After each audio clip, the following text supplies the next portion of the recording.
They decide. You're right. So after you guys this morning, y'all lined up. Yeah.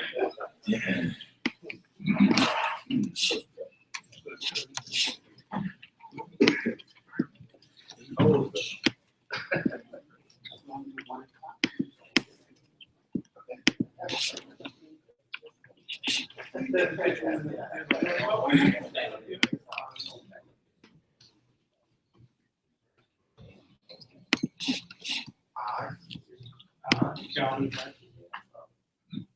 Solemnly swear that I will support the Constitution and laws of the United States and the Constitution and laws of this state,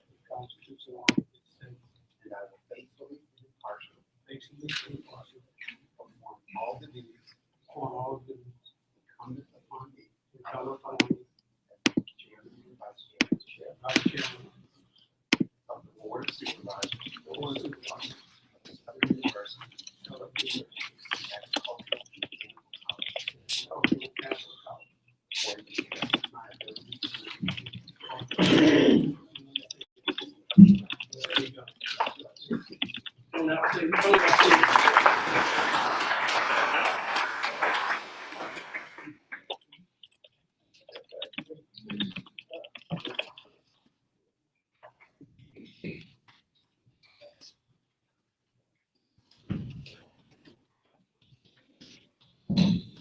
I'd like to take this opportunity once again to thank members of the Board of Supervisors. I'd like to re-elect myself to Braxton to these posts, and I hope that their votes are duly justified in the course of our behavior over the next year. Again, thank you for this opportunity.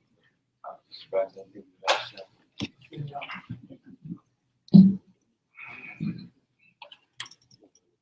Next, we have to have the adoption of our agenda, and I believe there's going to be some motion to amend the agenda. Motion by me, Mr. Chair, to amend the agenda. Item to ban all segways off the campus, university campus, and just to place that item on the agenda, we'll debate it later. It's been properly moved in second that we add to the agenda an item relative to limiting or excluding what you call boards, skateboards.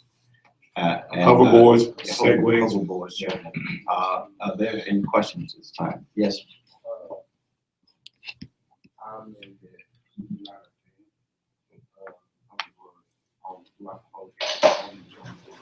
I'm sorry, could you? Yes, I'm sorry. I think I amend that we do not amend them on the entire campus, but just in the residential life and dormitories. Clarification, Mr. Chair and Mr. President and student body. My amendment will allow us to discuss the issue at the wherever the chairman puts it on the agenda. So at that point in time, we can vote where we ban it, if we were to ban it just in residential or the entire campus. My amendment does not specify. I mean, the board has the right to choose as a result of allowing this amendment to go through. So you'll have the opportunity to debate it and vote on it. You see, all we're trying to do is put it on the agenda so we can discuss it, because it's not on the agenda. There can be no discussion of it. So the sense of this motion is simply to put the issue on here, not to pass it at this point, only to add it to the agenda for discussion. Okay. Any further questions, any comments? All those in favor, let it know by sign of aye. Those opposed? Thank you very much. So what item would this now become on our agenda? I'm sorry, 9A. Okay. Couldn't we move this up to a I'm sorry, yes, sir. Need a roll call? Okay. Mr. President, need a roll call vote, please. Yes. Dr. Charles. Yes. Mr. Braxton. Yes. Attorney Clayton. Yeah, but I'm finding that you want to say. I'm not saying Dr. Bondell. Dr. Gaines. Yes. Mr. Diamond. No. Reverend Yant. Reverend Henry. Mr. Hilliard. Reverend Henry. Mr. Hilliard. Mr. Lawson. Yes. Attorney McGee. Yes. Mrs. Small. Mr. Meyer. Mrs. Smith. Yes. Reverend Corbett. Dr. Whitfield. Yes. I believe it was a motion denied. It failed. Thank you very much. That simply means that this item may be discussed not at this board meeting, but in a future board meeting. Thank you so very much. Now, may we have a motion to adopt the agenda? Then probably move to second to adopt this agenda. Any questions about it? All of those in favor, vote on the sign of aye. Those opposed? Thank you. Public comments. Dr. Miller. Good morning and happy New Year to you all, especially to you, Mr. Chairman. Yes, sir. Tom Miller, President of the Faculty Senate at SUBR. And I would just like to say congratulations to Dr. Bagayoko and Dr. Samuels on the recommendation for the promotion to dean. They are longstanding members of the Faculty Senate. Dr. Bagayoko was president of the Faculty Senate for a couple of terms, and Dr. Samuels has served illustriously in the past couple of years. So we're very happy for them on this occasion, although a little bit saddened because when they become deans, and I'm sure they will no longer be eligible to serve in the Faculty Senate. So thank you. Don't put up your handkerchief too quick. Thank you very much. So are there any further public comments? If not, we're at item 6, special recognition. Today we have a very special guest that has been invited to address us this morning. She is Ms. Kimberly Lewis Robinson, the Louisiana Secretary of Revenue and Taxation designee, and representative of, she is, and representative of our new governor-elect. Floor is yours, Ms. Robinson. Welcome. Good morning, Mr. President, and thank you to all of the board members for having me this morning. I feel like I should have stood up for public comment because I'm not secretary until Monday, and today, still for a few more hours, a public citizen. But I am here on behalf of the governor this morning to talk about the state's current fiscal condition. I'm sure all of you have heard the reports from the incoming Commissioner of Administration over the last week, explaining that the state fisc is worse than we originally anticipated and worse than what was even recognized by the Revenue Estimating Conference in November. In the November REC meeting, there was recognition of a shortfall for the current fiscal year that ends June 30th. That shortfall included $370 million in reduced revenues for this year and a carryover from the fiscal year that closed June 30, 2015 of $117 million. So that amount was recognized by REC at the December Joint Legislative Committee on the Budget. There were several remedies adopted that we hope address that $470 million, but we are not clear that all of those fixes will work. Some of those fixes included fund sweeps. Some of them included the recognition of some additional dollars from the tax amnesty program, and some included some cuts to existing programs. So assuming those fixes do hold, we have now reason to believe that based upon the November tax collection numbers, and we soon will have December tax collection numbers, that there's going to be an additional $700 to $750 million shortfall in this fiscal year. That additional shortfall is caused by two things. One, lower revenues than were anticipated, and some expenditures that were not budgeted this year that have to be spent. On the revenue side, it's two primary drivers for that. One is the price of a barrel of oil. When revenue estimating met in November they set the price at $48 a barrel. Yesterday, the NYMEX closed at $33 a barrel. That represents about $175 million drop from where it was in November in our budget. There are also decreased tax collections on the corporate income tax side, corporate franchise tax side, and sales tax have slowed. For the first time in recent memory, corporate tax collections are actually in a negative. More money is being refunded than is being collected. And I know Dr. Tarver served as Secretary of Revenue, so he can tell me if he remembers a time when corporate collections were at a negative at this time of the year. So those are the drivers of the shortfall on the revenue side. On the expenditure side, we have an issue with the Medicaid program. DHH underestimated the utilization of Medicaid in the budget to the tune of about $190 million. In addition, the DHH budget includes $60 million that was expected to be received on pharmaceutical lawsuits. Those lawsuits have not been resolved yet, so that $60 million has to be made up. We also have some increased costs related to the MFP to about $20 million and $21 million for the TOPS program. So when you round those numbers out, we're somewhere between 700 and 750 million shortfall for the fiscal year ending June 30th. And as of right now, we cannot tell you definitively how that shortfall will be filled. From a tax collection perspective, it's impossible to raise $750 million in revenue before June 30th. And that's simply because the only collections that we would get after starting a special session in February would be April, May, and June. And absent raising sales tax to 15%, we're not going to generate that kind of revenue. And actually raising sales tax that much won't do anything for you because most people simply won't make purchases during that time period. So then we get into what cuts have to be made to get us to that number. And it is also impossible to cut $750 million this far into the fiscal year. And we've given perspective to a lot of people by explaining, everyone says, well, higher education, but the entire higher education budget for the year is actually $750 million. And at a point of being halfway through the year, there's no way to save 750 out of 750. I know I'm a lawyer, but a little math I'm able to do.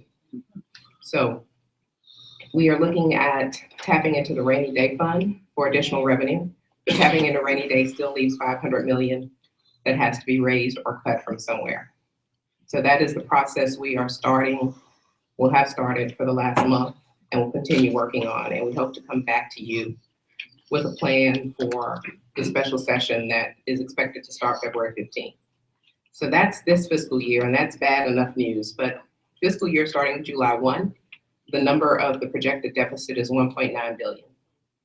And that's carrying over those revenue issues that I've identified already, as well as the fact that the existing budget has about 1.2 to 1.4 billion of one-time money in it.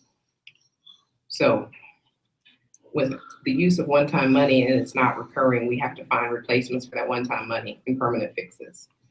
So we will be asking you to work with us over the next 30 days as we prepare for a special session, and then going into that special session, driving our agenda forward and hopefully coming out with a balanced budget for this year and for next year, and not requiring cuts to higher education. Ms. Sorry, Robinson. I'd like to be more positive. No, that's all right. First of all, let me thank you so much for being here. We're pleased to have you, and we're pleased to know that you're going to soon be serving in that very awesome position. I especially remember those days of revenue, and perhaps I'll find some time to come out and visit, because I don't think I've been in the building since I was secretary. And if you really want to find new ways of generating more revenue, go check on the taxes of the gentleman down here.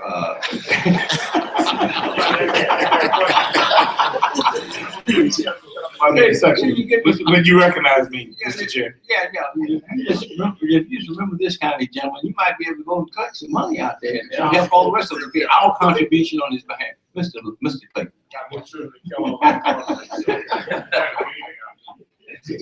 Madam Secretary, you Less than 72 hours from being the secretary, so you're the secretary. There's an item on our agenda, and item, I guess, 7E. And it appears to me to be a whole lot of raises of people that deserve it. Look at it. I'm gonna vote on this item, and as a result of what you just told me, I'm going to vote to defer the item until we can tighten our belts up, because you're telling me as a steward that we're fiscally responsible to the taxpayers to say, Tony, hold off before y'all go give all these raises out. We don't have any money. And I hate to do this, Madam Secretary, but is that what you're saying? I'm not gonna be responsible for anybody's raise, but we are saying that we expect that all of state government will have to be fiscally responsible as we move forward. And what the board decides to do on raises is truly the board's decision. Thank you, Madam Secretary. Yes, of course, and when you go and look at this other fellow's taxes too, because I think he may have some money to afford. Great gentleman from Alexandria. Okay, Mr. Lawson. The lemon has been squeezed. As Tony tried to remove your halo, Madam Secretary in waiting, I have a question. There's been a lot of talk, and I saw it from one of our conservative representatives in Central Louisiana.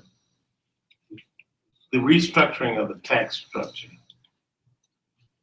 Is that a cure-all, or will that just kind of get us to where we may be able to make it through this year? Do you see it as something plausible? Or what's your feel on that? I know all you would have is a pulse. You won't have the actual diagnosis as to whether it will solve the problem. What are your thoughts?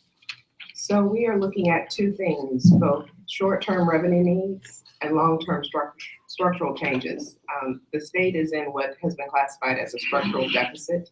We simply do not have the revenues present to operate the state government in the way that it is currently funded. So we are looking at both short-term and long-term. How do we raise revenue that may be temporary in nature to bridge us to long-term fixes that will make some permanent changes that allow the state to have a steady revenue stream, and we're not every year coming back saying, oh, we have this much to fill in a hole. We're in a deficit. We can't do this. We can't do that. So that's kind of, there's a two-part goal to what we're looking at.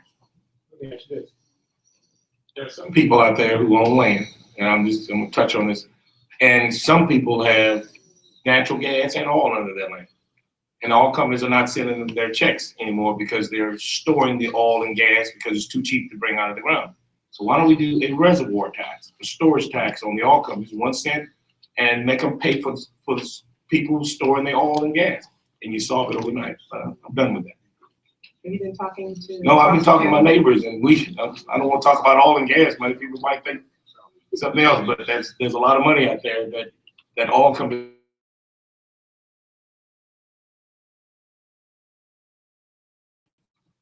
My story is small. Think about it. If I start reading about the headlines, I'll tell Pat McGee, hey man, that's my idea. But I'm telling you, you can raise the money overnight. Thank you very Probably much. I would vote against it because it's me, but you can do it. Thank you very much, Mr. Clayton. Ms. Robinson, thank you so very much. We wish you well in your new endeavor, and we look forward to seeing you in the future. Thank you very much. Moving right along. We're in action item 7. A, minutes of the previous meeting. We have a motion to adopt them. Then properly moving second, I accept the motions for the previous board meeting. All those in favor, let it know sign of aye.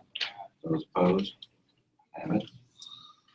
Next is item 7B, revised Board of Supervisors Educational Assistance Policy. I've asked Attorney Tracy Woods if she would not make a presentation on what we've been doing since those audits came out relative to educational assistance scholarship by the board.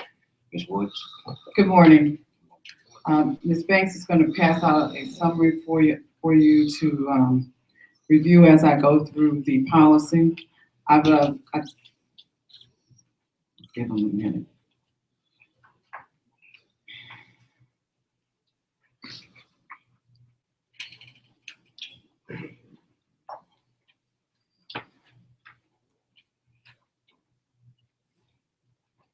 Can I ask you a question, Mr. Chair? Why do we get this stuff, and then you get to read upon it on the daily board? How do you even process this? Actually, the policy was posted, sir. Okay, I'm sorry. If you just check your email, that you might find it there. I didn't get an email, and I didn't know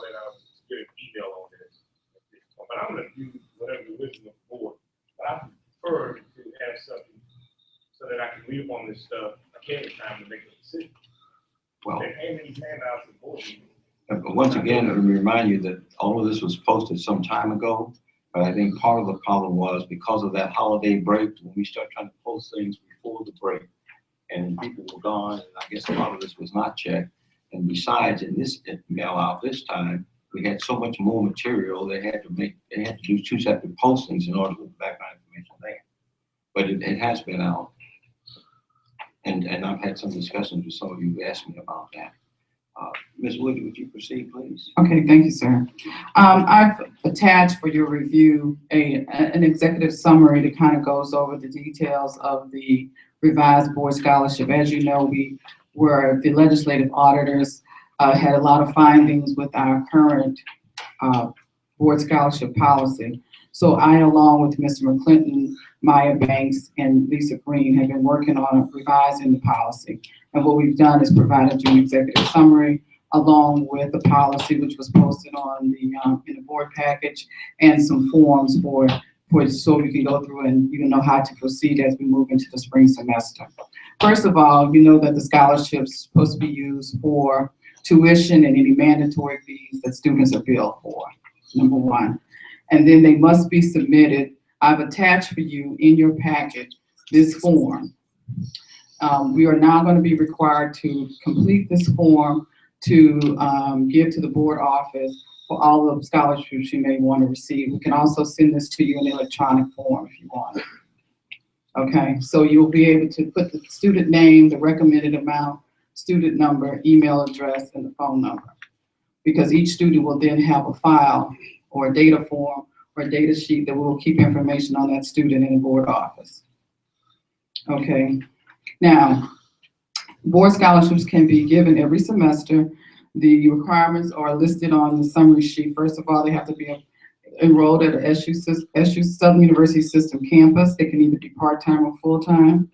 If they're admitted entering freshmen, they have to be officially admitted to any one of our campuses. They have to have if they're continuing freshmen or upperclassmen, they have to maintain a 2.0 GPA to maintain their scholarships. If they're a professional or graduate student, they have to be unconditionally admitted to receive the scholarship upon admission, and they have to maintain a status of good standing with their academic program.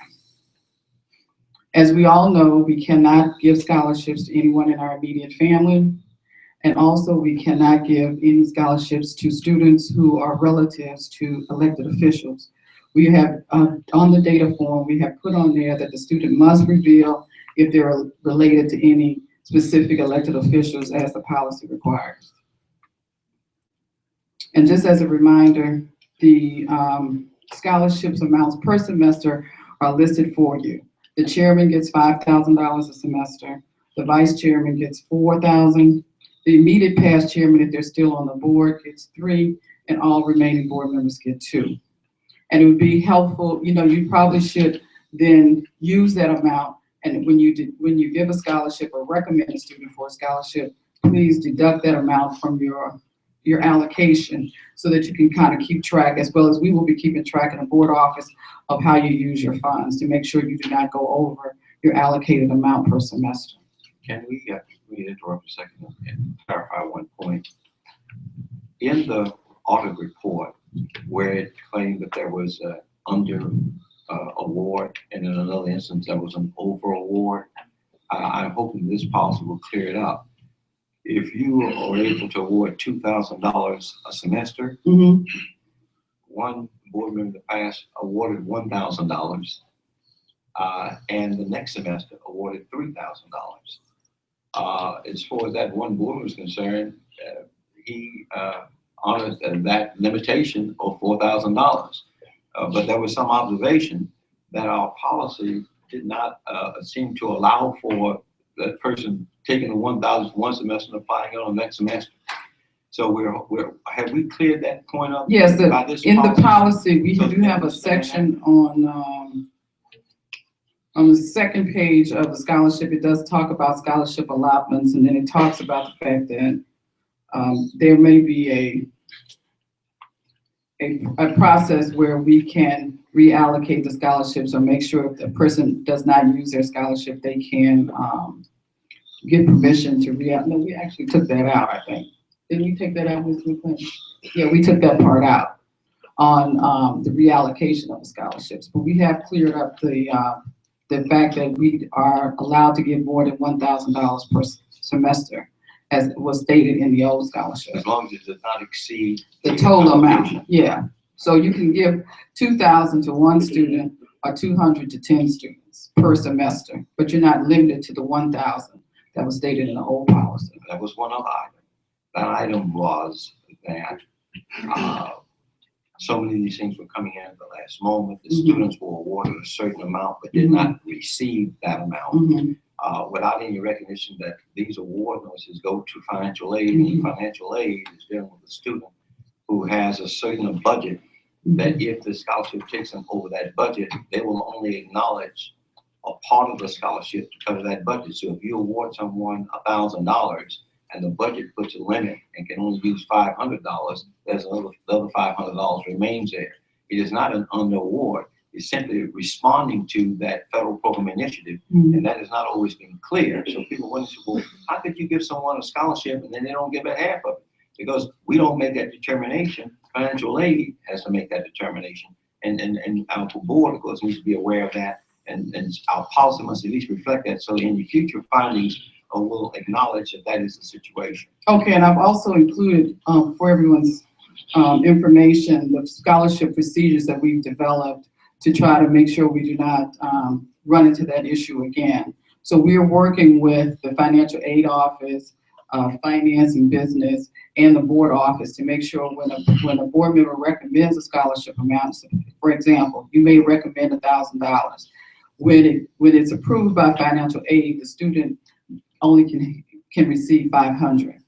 What's been happening in the past is that the board office didn't know that the amount was reduced to $500, so we couldn't reconcile it. So now we've developed a procedure that will make sure that the amounts are reconciled, brought back to the board office, and we keep an accurate account of all the scholarship awards, not the recommendations, but the awards. Okay, and reporters have asked, well, what happened to the money?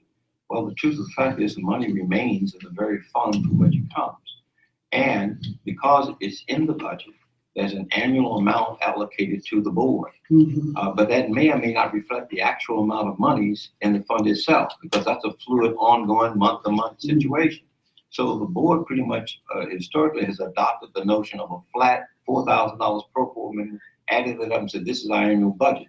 When you get to the fund, if the fund has enough monies to meet that, we satisfy that. But if the fund is less than that, then adjustments have to be made. If, on the other hand, we award and there are monies left over, it goes back into the fund. So in the audit report, it actually showed that we did not spend nearly $12,000, and much of it was a result of this transaction we're talking about here. We don't always know how money's going to end up in that fund. But I'm saying all this because I've gotten several calls from reporters relative to this point, and I wanted to point out that the observation about funding is not entirely controlled by this board, because the source of the funds is from the State Department of, is it the Public Safety? That's where the funds. Yes, sir. Yeah. Yes, sir. Chair, I want to throw out to the board, let me know what your thoughts are on this. And if so, I was going to try to maybe do a substitute motion to this amendment, depending on how my colleagues feel about it. And here it is. On the special notes, Ms. Wood, it lists the prohibited people who cannot receive these scholarships. United States Senate members, House of Representatives, the whole legislature, statewide elected officials. You with me? What if we were to add another group of people consisting of us, and we're not to allow our own kids or family members with kids to get these? And let me tell you why. Mr. Lawson's son and my son both attend Southern. I can't, we did not do this, but I wouldn't go to Byron and say, give my son a scholarship. I just think that we need to have a clause in there to prohibit us from doing that. Not saying that we will. You think I'm being overreaching, or what do y'all think? I know you're against it, Fondell, because I'm for it, but what do y'all think? It's an interesting point. Let's say, yes, sir. I mean, I think it's a good point. If we just want to be clear about it, but ethically, I don't think we do it. I don't know. I don't see why we couldn't. No, there is an ethics standard against that. I thought you wanted to just simply add it as a part of I our do. policy to acknowledge the fact that that's the express spirit of this board. Well, I think it's maybe, Mr. Clayton, did you see the first part of the policy? Because there is a part in there that says you cannot award to your immediate family members as you as a board member, but I don't know if that addresses the fact that, It doesn't address. address the fact that your, Yeah, what's that's your not what I'm question? saying. Yeah, I'm saying another board, you follow what I'm saying? yeah, I mean, it's an excellent point. It's an expression of the spirit of this board to do so, and certainly would be acceptable because it doesn't put any more on us, but it shows our sensitivity and responsiveness to the ethical policy of the state. I'll second that question, Captain. When it gets there. When we get to that point? Yes. All right, I'm sorry, you continue. I think that's it, unless anyone has any questions. Any other questions of Ms. Woods? All right, thank We have you. a motion, Mr. Clayton. Yes, I move that we pass this in its entirety with the addition of adding a prohibition that board members, children cannot receive any scholarship. Second. That's properly moved in second. Any questions? No, all of those in favor, no sign by. Yeah. I was scared to add the immediate family because your fourth cousin might want it. I don't know. But it's not a part of the immediate family. Okay, I'll add immediate family to that. Go ahead, what's your point? I was just saying, you want board members' immediate families to be prohibited from receiving scholarships awarded by other board members. Correct. Okay, you just put a period after scholarships, which would exclude. Well, I think let's be real about this. If I put a period there, then kids can't get the scholarships. I don't need to say by other board members. It creates something that they just can't get them. They're not allowed. I think y'all understand the motion. I'm not explaining that to him. Board members, children cannot, or immediate family cannot get scholarships. I don't care if Ms. Smith wants to do it, we can't do it. You follow me? I don't have to add by other board members as if we are doing that.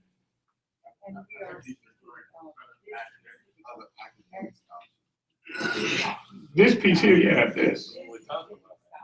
This only relates to this. How do you extrapolate that to NASA and giving out their scholarship? I'm talking about this piece here, under this document. Restricted to this particular. Jesus. Back off. Any questions been called for? Again, all of those in favor of this motion, they vote aye. Aye. Those opposed? You have it. Passed. Thank you very much. Moving on. Thank you, Ms. Woods.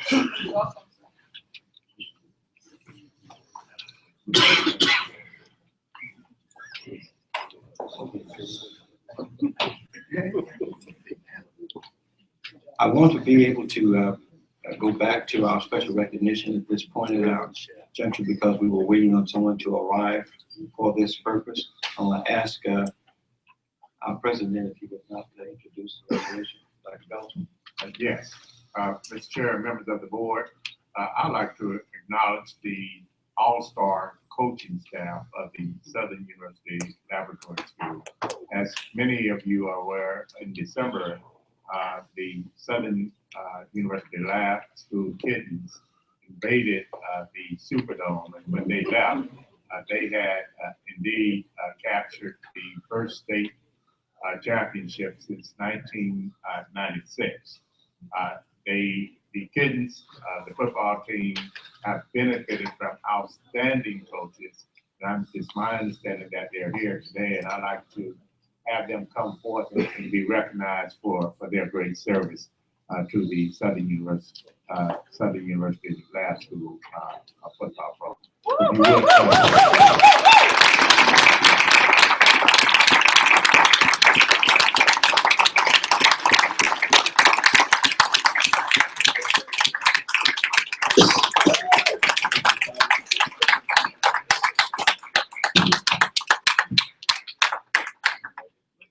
If you would, for that warm introduction.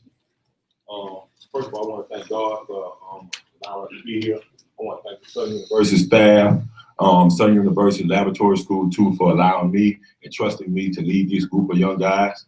I want to thank my coaches. I got my defensive coordinator, then Mark Reed, offensive coordinator, Corey Brownfield, It's just been a dream come true for me as a coach, being able to come in my first year, being able to lead this group of guys, and along with this coaching staff and administration to a state championship that have been done in 19 years. It's a big accomplishment. Again, I want to thank these guys. These guys don't get paid for coaching. This guy right here, he actually works another job, and Coach Brownfield does a great job. I mean, he got plenty of titles at the school. He's over the foundation. He's over recruitment. He's over attention of the school. And he still finds time to put those game plans together. And we worked hard, man, being able to come in and put our philosophies together as a new coaching staff. And hat goes off to those young men, those student athletes that came out, gave us all they had, and they pretty much did that pretty much all season long. And again, I want to thank Southern University again for allowing me to come in and trusting in me as a first-time head coach and being able to come in and do the things that I needed to do. Appreciate it.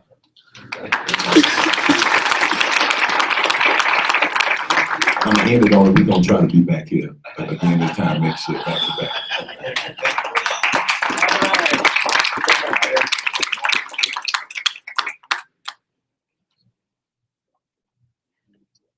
Thank you very much.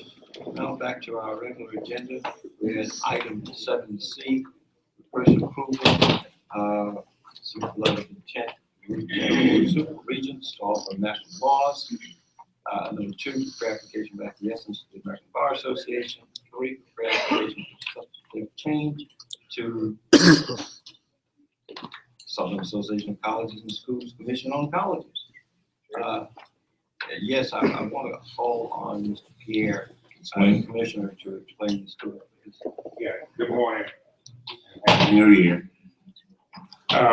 In the letter that I sent to Dr. Belton, I included a number of the applications and a copy of the survey that existed as of that date with respect to our work in furtherance of your allowing us to do a feasibility study on whether or not a Masters of Laws program in trial litigation was feasible at the Southern University Law Center. So we have gone in and done the work over the last few months. I also have passed to you the most updated survey with respect to interest in this trial litigation LLM program. So I want to point out a few things that I think would warrant us going to the next step. First of all, before we could actually do such a program, we have to get several levels of approval. One, from the Board of Regents, so we have to do a letter of intent to get their approval because it's a new program for the Law Center. 2, the American Bar Association requires us to seek their acquiescence, which means that while they will not do a site visit, they will do essentially a paper review of our resources, and a copy of that application is in the information that I submitted to you with a fee of $6,000. And also because we have been recently accredited as a separate institution from an accreditation standpoint by SACS COC, we also have to seek what's called a substantive change approval from SACS COC. So there are multiple entities that we have to run this process through, and we really have to do it simultaneously if it is our goal to offer the program by fall 2017, or if not fall 2017, fall 2018.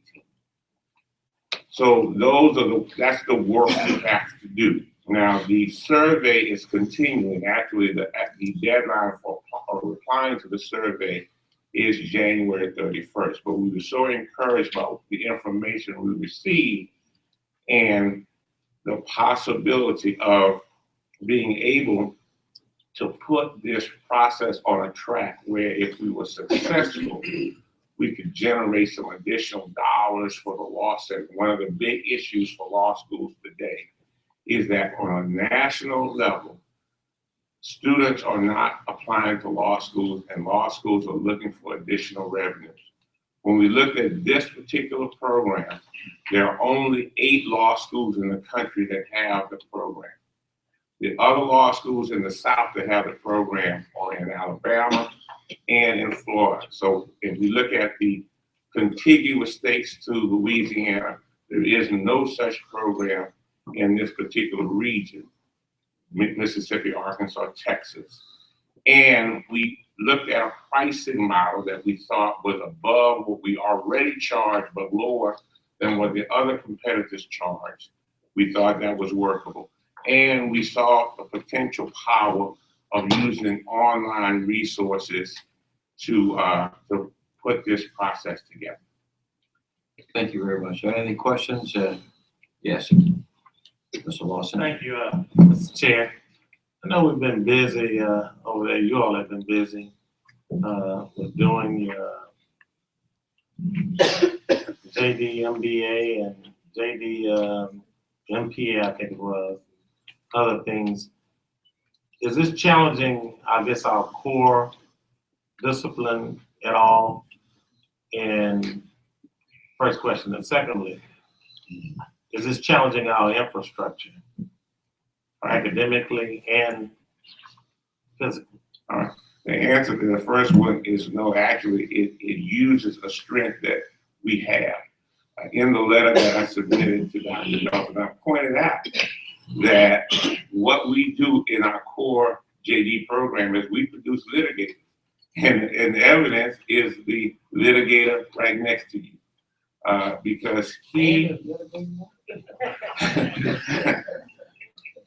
what better advertising? I looked at a law school in Cleveland that was putting out all these big notices about one of their alums who had gotten a $40 million deal.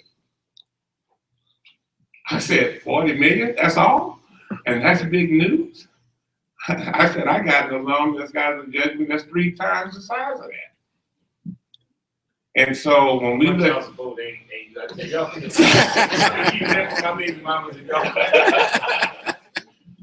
but the reality is that is our strength. When we look at what we do as our core mission, we produce the people's lawyers and the people that go into litigating trial. And so that is building on a strength of ours.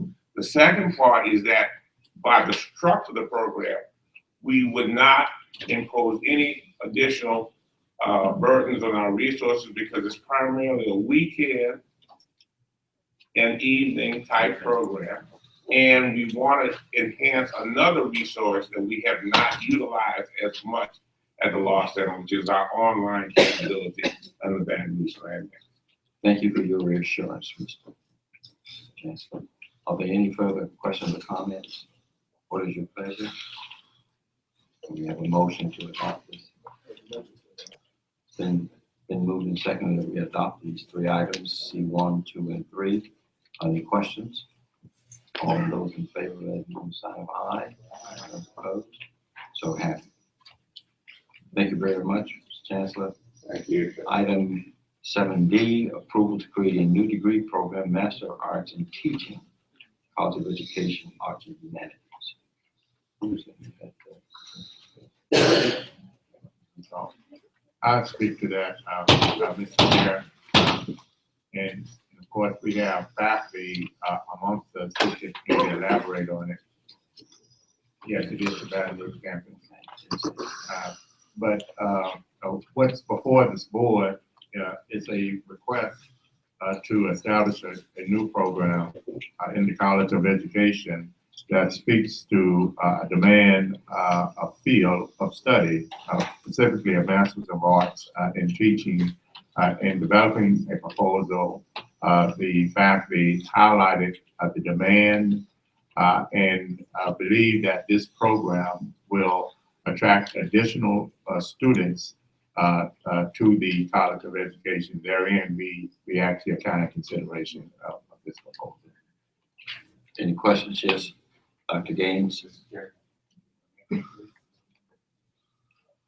Mr. Chairman, I have a comment and then I have a question. First of all, I want to commend the staff for an excellent job of putting this proposal together. Having spent 30+ years in urban education, you hit on all the right buttons based on my experience. The other point is that As an HBCU, this is a role I see us playing in breaking new ground to respond to the demands of the education industry. There are a number of programs in this state and neighboring states where there are programs you get certification in, but they do not grant degrees. And I think this is where we begin to separate ourselves from our competition. So I want to congratulate you on a job well done. Now my question, in listening to Secretary Robinson today, is the implementation time frame will change depending on funding that we may have to give up when the state goes through with its plan to ask us to reduce our budgets?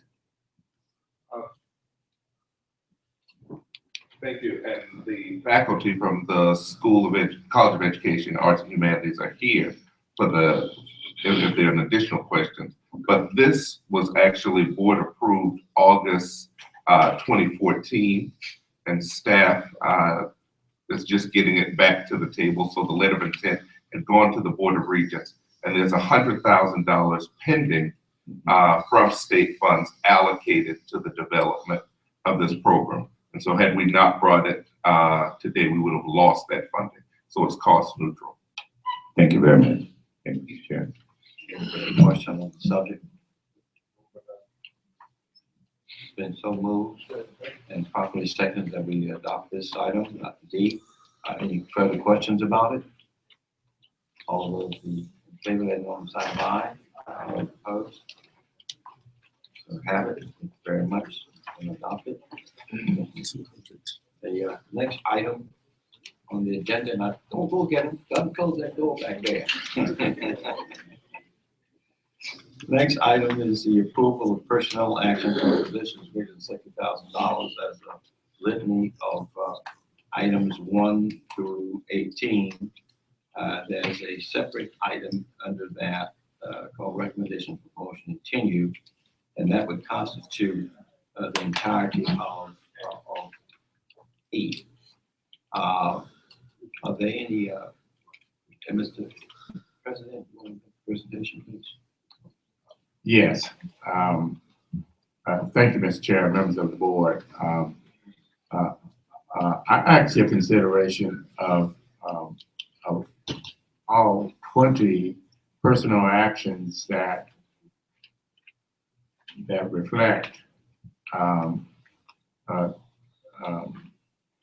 appointments to the various campuses.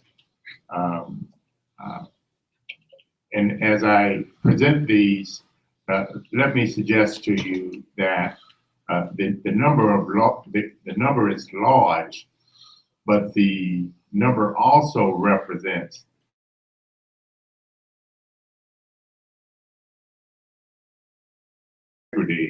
of our respective campuses are upheld. Of the 18 personal actions, 12 are academic appointments. 12. Of the 18, 4 have a direct impact on institutional operational effectiveness, and they are seen as critical roles in supporting the role, scope, and mission of the Southern University system campuses. So let me say something with regard to the discussion about increases, about appointments, because I think you need to put it a little bit in context. We are an institution that is driven by personnel.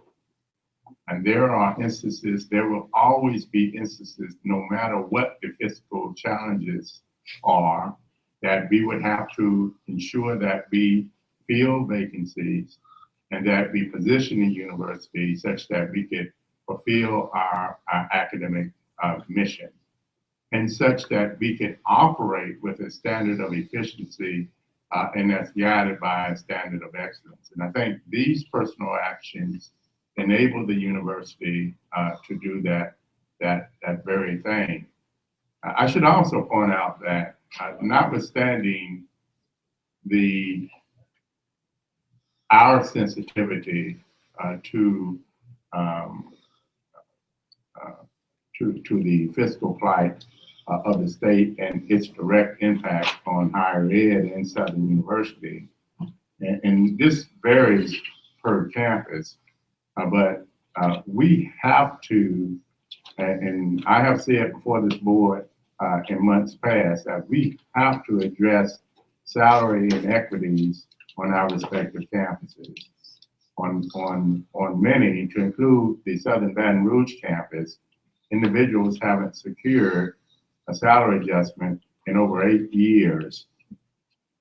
And it has been my experience that there is never a good time for salary adjustments, never. But not going forth limit the university from reaching its overarching goals.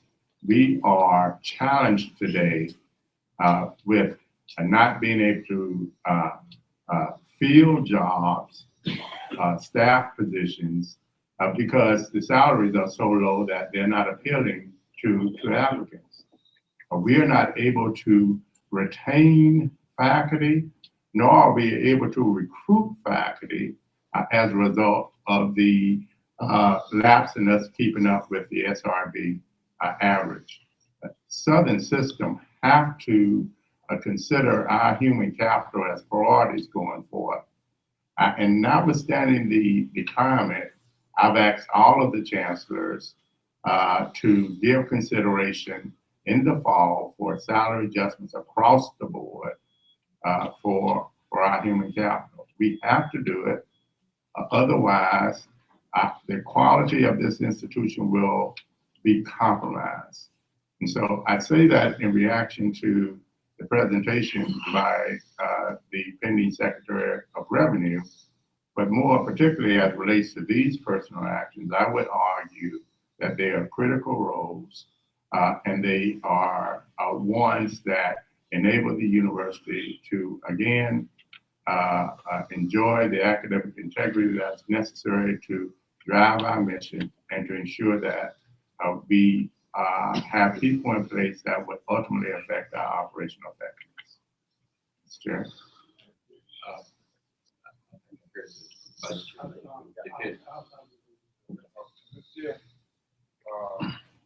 would like to, I think it's time for us to have good discussion. Two things I would like to raise to the president. In our last meeting, and I think it's something that Ms. Smith has been asking for over and over again, and if my memory serves me well, it may have been in our October meeting. I think it was October. Yeah. We talked about a feasibility study committee that was going to invest faculty and staff salary, and I wonder, has that happened or where are we with that? Yeah. The other thing that I would like, with part of your report that you have here, is I see that on the recommendation for promotion and tenure, I think Dr. Brown was supposed to have gone to Shreveport and met with Sussler up there because, you know, we had at our last meeting, I was trying to get us to go on and approve what was recommended based upon what was done, but we did something different. And if that's been done, I'd also like to, I would really like to get that report from Dr. Brown before I would even vote on the other things, see where we are, and also where are we with the feasibility study? Has that committee been put together or whatever? Yes, sir. In fact, we could give you a report today on that. Last fall, we initiated and we funded a feasibility study that is currently capturing the job descriptions of all faculty and staff within the Southern University system. We provided this board with a timeline that gave indication of when that feasibility study will be completed and when we will be obviously guided by that. We could provide that again, but we are on track. The timeline spoke to the feasibility study and the schedule of compensation being completed by May of 2016. So we are on task. We have already contracted with a third-party entity We are in the process of identifying job descriptions for every job within our system. And to my understanding, we are on track to doing so. And we can maybe get some additional clarification if you like. In keeping with the direction or instruction of the board, we did, I did request of Dr. Brown to visit the Shreveport campus and to respond to your direction to review the promotion and tenure policy and to report on his findings. I'm going to defer to Dr. Brown because he did engage with that work. It's my understanding he met with the committee, he met with the faculty, and he can speak to his findings. Yes, Dr. Belton, I cannot find the letter in the board pack, but it is in there. Office of the Executive Vice President for Academic Affairs and Provost staff did visit the Shreveport campus. We met with the Vice Chancellor for Academic and Student Affairs, the Faculty Senate, the Promotion and Tenure Committee, Interim Chancellor Gilliam, as well as individual faculty impacted by the promotion and tenure process. We wrote a letter on that matter. We were sent on two matters, but on that matter to the president regarding the promotion and tenure of Kimberly Newland May. I'm sorry. Okay. On Kimberly Newland May and advanced to the president that pursuant to the original board request from Chancellor Gilliam, that the process and procedures for Ms. Kimberly Newland May had been followed and that she was eligible for promotion by the board if they desired. Now there's a question, I guess, Mr. Lawson, and following that. I guess my issue is I'm not as concerned about Mrs. Dr. May as much as I am about what's the other 9, the other 8. Well, they just not up to meeting the core requirements. Will they be reconsidered for another opportunity? Have we developed a plan to revise the tenure and promotion within a time frame? And I apologize for not being able to find that letter as well. Yeah, no, I apologize. Yeah, The letter is in this packet? Yes, sir. Yes, sir. Okay. That was online as well? I missed it online. Everything in this package was online. Because I didn't see it online. Well, why don't you have it in your system? Yeah, right here, we can get it. Okay. I'm sorry. Yeah, I was waiting to hear. We did review the situation with the additional 9. There's a recommendation also to the president to void the tenure decision on those 9 so that it will not reflect in their professional dossier as a denial. There was some ambiguity at best around whether or not they were eligible or when they should have put in their appeal. But there was only one person who carried the appeal to the end. And so those 9 will not be viewed as denied tenure, but will be eligible for reapplication in the upcoming cycle with clear monitoring. There are some reflections in our minutes, right? Are there any reflections in our minutes that they were denied? Well, our minutes would note both the denial and, of course, the admonition that we look into the matter. And so we actually supplement our archives with the information we were talking about, showing the follow-up, which was important. And I think the bottom line was that those 9 are eligible to be able to apply to follow through that cycle. And then he was supporting the one person of the 9 who followed the process. I would just like our minutes to make sure that we track that suggestion. Whatever we do, we have captured on tape and make sure we follow by. Yes. And I don't want to put you to look at the book, but that that recommendation is in 7E17. So it's in the packet. Thank you. Yeah, I'm sorry. And Mr. Clayton? you Yes. have a question? I have a couple of questions. My first question Is it pertaining to this or just a different? is pertaining to this. Mr. President. Yes.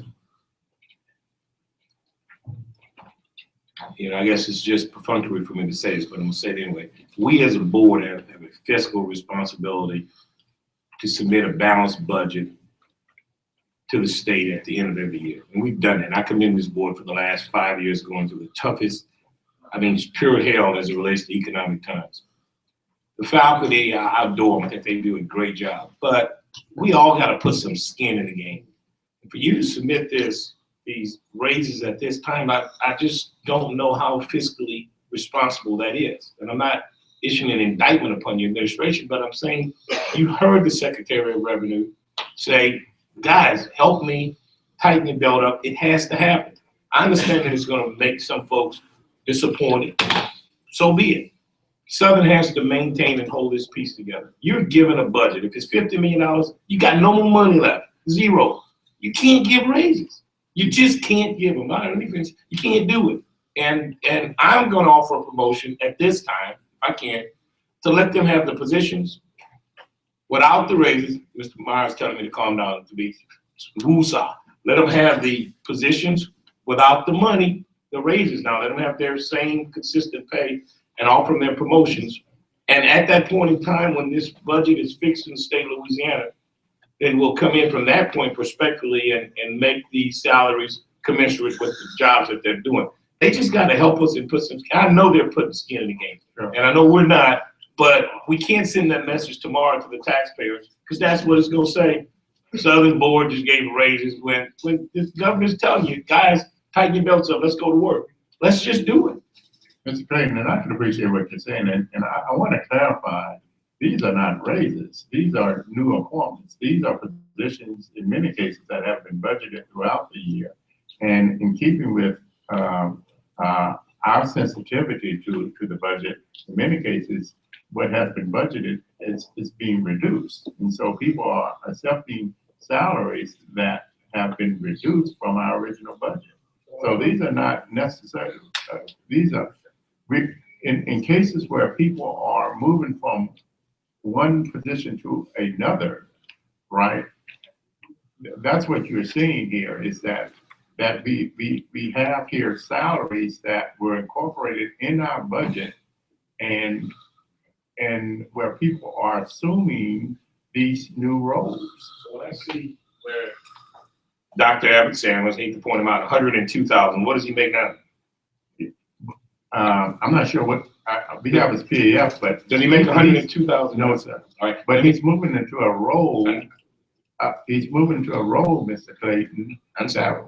And let me say this, the role is underpaid. The average, I'm just trying to qualify what we're doing here. The average salary for a dean at Southern University Baton Rouge is 115. The average, and that salary is significantly below the salary of deans at other institutions in the state of Louisiana. Significantly low. And here we're talking about a salary of 102. And so here is our challenge. It's just to be able to attract anyone to, if we look at the Southern average, which is the lowest average across, when you look at averages across the nation, the Southern average is the lowest of all averages in Western and Northeast. And then we fall significantly below that average. And here on the Baton Rouge campus, if you look at the average of 115, we're offering a salary of 102. So here's where I'm going with that. Or here's where I was attempting to go. And I appreciate what you're saying. So if he's 102,000 after if we pass this, yes, I don't know where he is now, but I can point to you 100 people on this campus who are making under 30,000 or whatever, making air conditioning folks who are not getting anything. And I'm only saying to you that it appears that the upper echelon keeps getting more and more and more. And the folks who are the grunt people here, and I don't mean that disrespectfully, are not getting anything. Right. And I'm only saying to you that I'm okay with what Dr. Alfred Samuels is doing. I'm proud of him. Right. But he needs to put some skin in the game, and I'm not indicting him, just as all of the rest of us. Right. And when you start bumping him up, then what about the other adjunct professors who are doing this stuff for free? What about these folks who are putting skin in the game? We're not sending the right message. I'm asking, give him the title of dean, keep his salary consistent to where it is, and at the appropriate time when this governor and this legislature find some money, we come in and we'll say, now the state has money, we'll bring you up to par. I believe Vice Chair, Supervisor wants to comment. I have to agree with Tony. I'm not gonna vote for any of this. I think it's the wrong time. I sat down and I looked at these numbers. I've asked the question, how much money we saving? It seems like we paying people more money, taking money from somebody else and giving it to somebody else, based on these numbers. And I talked to Dr. Ray Belton the other day. How much are we saving by doing this? And another thing, I don't know where you're getting all these names from. You got a name in here. I can't finish it without taking a breath. Special assistant to the executive vice president. What is all that? You can't put that on one card. I mean, it's called, I see it all the time, changing the name to give people more money. Those people, I got to agree with Tony. I said the last time when I was here, when I voted, and I wasn't gonna vote it, I did it because of my man on my right. I wasn't gonna do this again until we start taking care of some of these people that out there cleaning the ditches, cleaning the toilets. You got people that's making $100,000 sitting in a chair. You got people that's making 30 cleaning the toilet behind. Doesn't make sense. It doesn't make sense. It's too much bad. I'm going on record. I'm not voting for any of it, and I'm just one vote. I think it's the wrong message to send, the wrong message to send now. And I'm like Tony, we need to give. I don't have a problem giving the people the position. I do it in my business. You either do it or you have a job. I believe somebody else do it. There's always somebody else out there to do something. You got a band director, has more students than any member that teaches at this university. 300 of them. You go home at 5 o'clock, the people that's making $100,000 a month. He's making $50,000 or $60,000. You go home, he's with them from Friday to sometimes Sunday morning. Y'all home. That's not right. This young man needs to get paid. So before you start giving other people, what about him?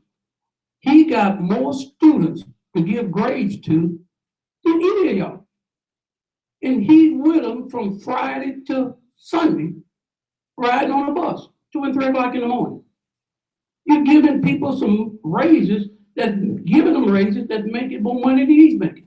So I'm done, but I'm just, when my time comes, I'm no. Thank you very much. Mr. Meyer, and then of course, I'm just a little concerned with the way our board policy reads. We have a bunch of names here, and they're all lumped together. I agree with Tony and our vice chair regarding some of the proposed salaries and positions. Some people are getting caught up in this $60,000 or above. For instance, I think we really do need a new principal at the lab school. But that person is stuck in here. I think we need a new admissions and recruitment director. That person is stuck in here.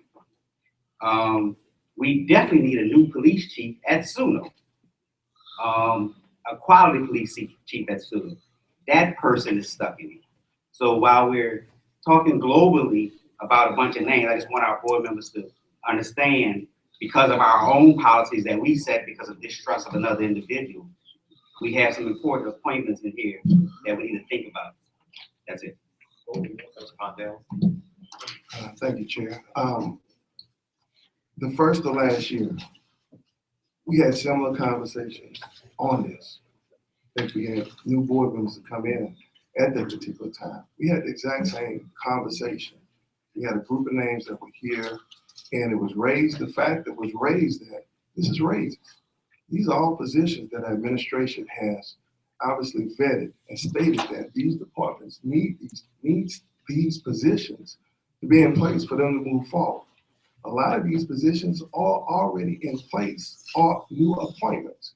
For us as a group to say, we're not gonna do it because it looks like we're giving raises.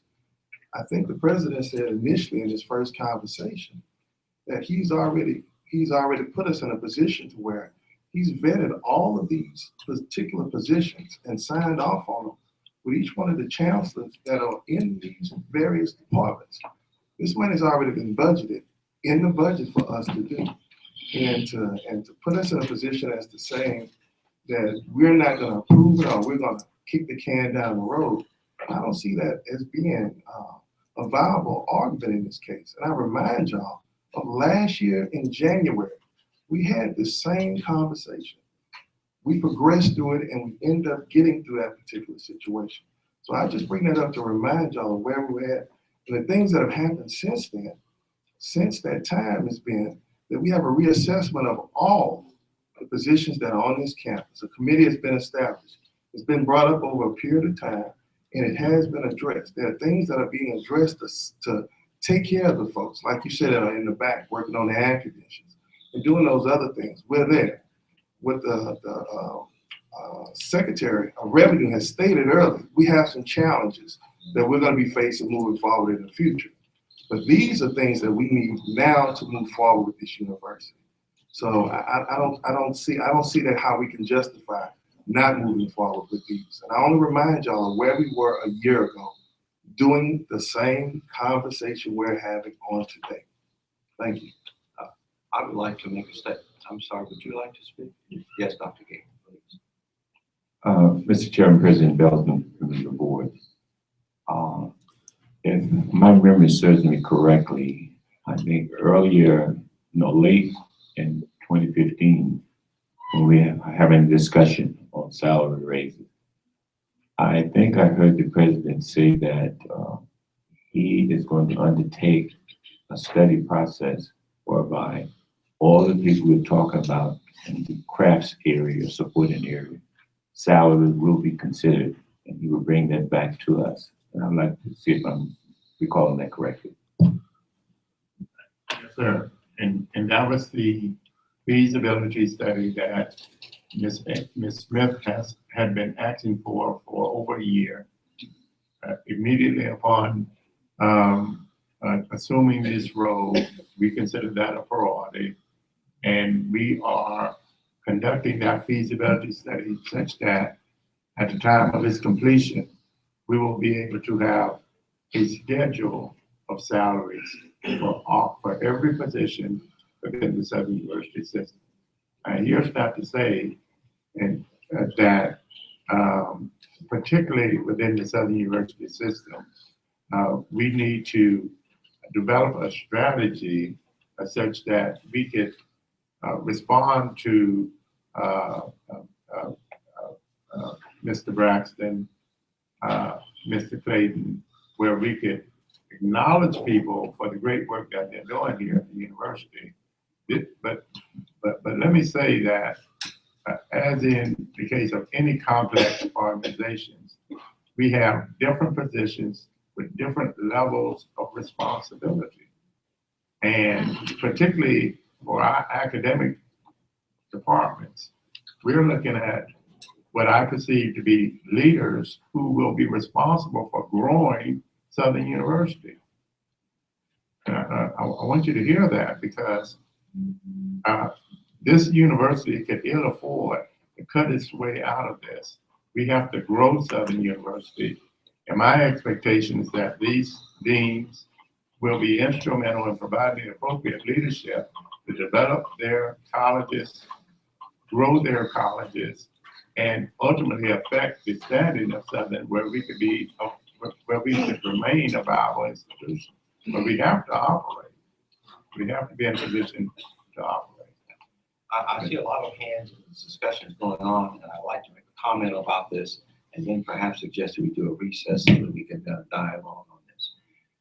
I, Mr. President, members of the board, am enormously empathetic to the different ideas I've heard and thoughts. And quite frankly, I believe all of them are correct. And that's not any oxymoron of a statement. It is simply the fact that all of the elements of thought that go into this have produced what is in front of you. As chairperson, when these agenda items are developed and the president's staff sit down to go over this, I keep in mind all of the thoughts and all of the expressions that the board continuously makes, because I believe as a chairman, I have the responsibility to remember those things and try to apply those in our reasoning and our discussion about this. For example, if you had seen the original list that was developed, it was twice the size. As a result of my trying to apply, reasonably apply, many of your concerns and reservations, we eliminated half of those positions. So unfortunately, you didn't realize that this has already been cut in half for various and sundry reasons. Now, let me also pick up on something that Mr. Meyer pointed to. We've got all these names here, and perhaps it would have been better to try to find a different way of categorizing them. Because had we put those in categories, then the arguments would kind of end up fitting each category. For example, there are professors in here. Now, those professors in here are essential positions. And we have a difficult time attracting people. If you look at the searches, we always talk about the search results. When you hear about searches, national searches producing 4 candidates for a deanship here and a deanship there, you wonder, my God, is Southern, why aren't we able to attract a larger field of candidates, both inside and out? Is there something about the position? Is it the position? Is it the institution? Is it the salary or the conditions? We have to take all of those things into consideration. So when I look at the faculty members, I said to myself, you know, this is essential, but this is probably something that should have been taken care of by the academic side and probably should never have been something coming before us, because we may be trying to deal with too many different things when it comes to the faculty. I look at people who are returning to former positions. There are several people in here who are returning from positions that they held on an interim basis back to their permanent positions. Those have to be attended to. There are a few new positions in here. Let me tell you what's particularly interesting. Sometimes we'd be satisfied to know that someone came from Montana to take this $102,000 job without asking where that person's salary was back in Montana. But when you start talking about somebody on Southern's campus moving from one position to the other, all of a sudden it becomes a penalty being to work for Southern because the person outside. And so we have to start thinking about those things. And I'm not saying that we aren't. I think maybe we've got to do a better job in how we package this information to you so we guide that discussion. So when I agreed with the president to submit to you this, we had gone through days and days and hours of discussion and deliberation as I tried to remember your points of view about this. Now, about the last statement about Ms. Roberts. Much of what she said, we have been aware of. But I also remember the governor-elect saying that higher education was going to be a high priority. And what I gleaned from that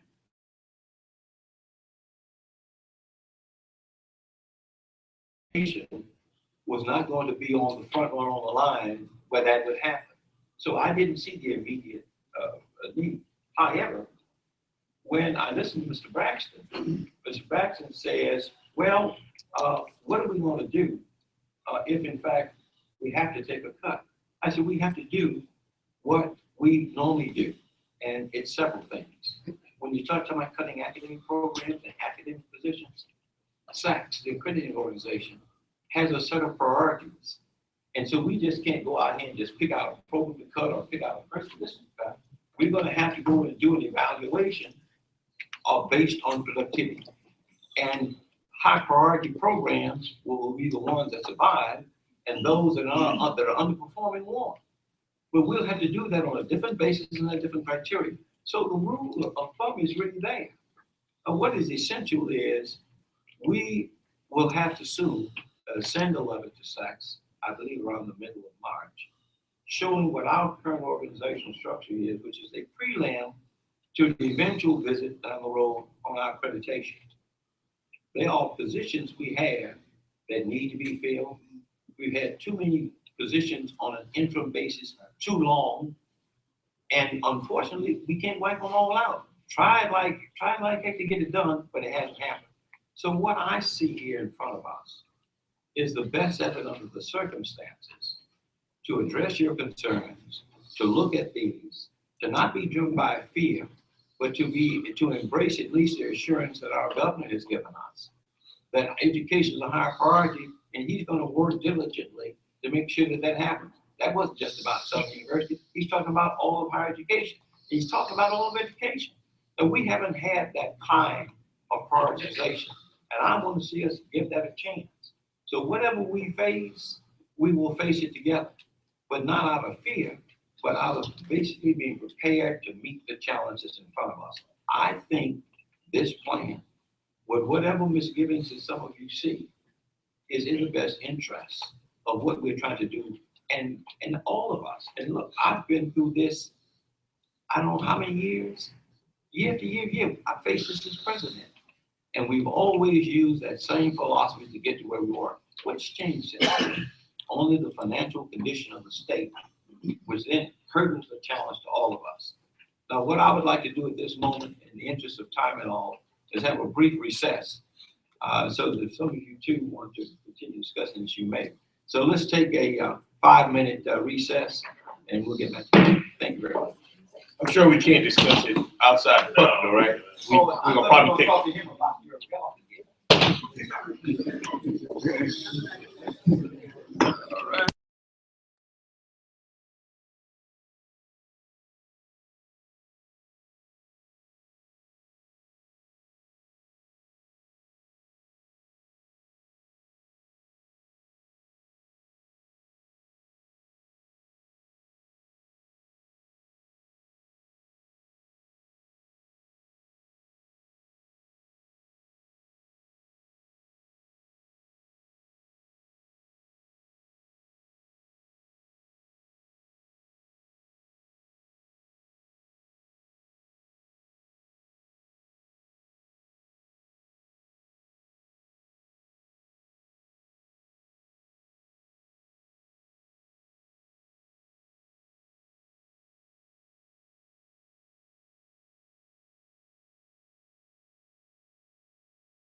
We take our seats.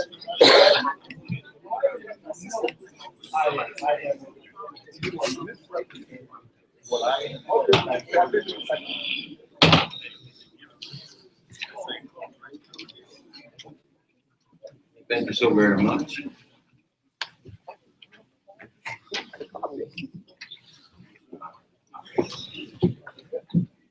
We are now back to our schedule and our discussions of item 7E, approval of personal action positions.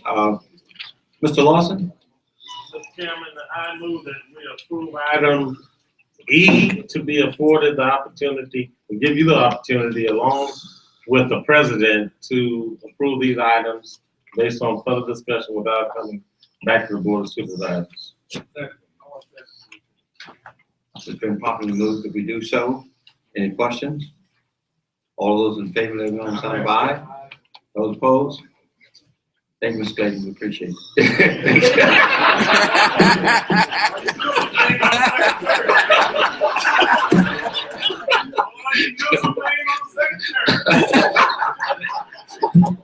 Now we can move on to the next item on the agenda.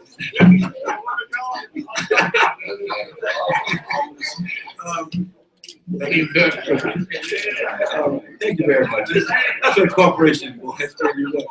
Now with your item 7F, request approval of sexual harassment policy. Again, Ms. Woods, what do we have here?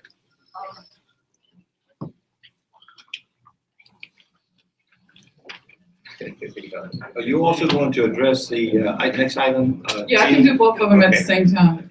All right, the sexual harassment policy that you have in your packet or on your desk is a replacement of our old policy, which updates the new law and adds procedures on several things. It adds in the retaliation language that we need to add as required by the federal law. And it clarified our appeal procedure for any person who brings a sexual harassment claim. And it also incorporates the Title IX information that we've already passed early on this year. So, and as well as the ADA policy, it's just a new policy altogether that helps us address the issues and needs of our employees as far as ADA accommodations are concerned. Been properly moved that we approve items 7F and G. Any questions? Yes, sir. We're doing third-party projects. And I know they should, but are we making sure that they are adhering to the ADA policy? Yes, sir. I would assume we would, when we work with them, you start like as a construction vendor and all things of that nature, as far as building things or? Right. We have a little project and it's raised, let's say it's one of our ancillary nonprofit 501c3 entities. Are we making sure that they are adhering to the ADA policy? Yes, I would defer to Mr. McClinton, but I think we are. We do have an ADA committee. We are making sure we comply. Thank you very much. Any other questions? I have a motion.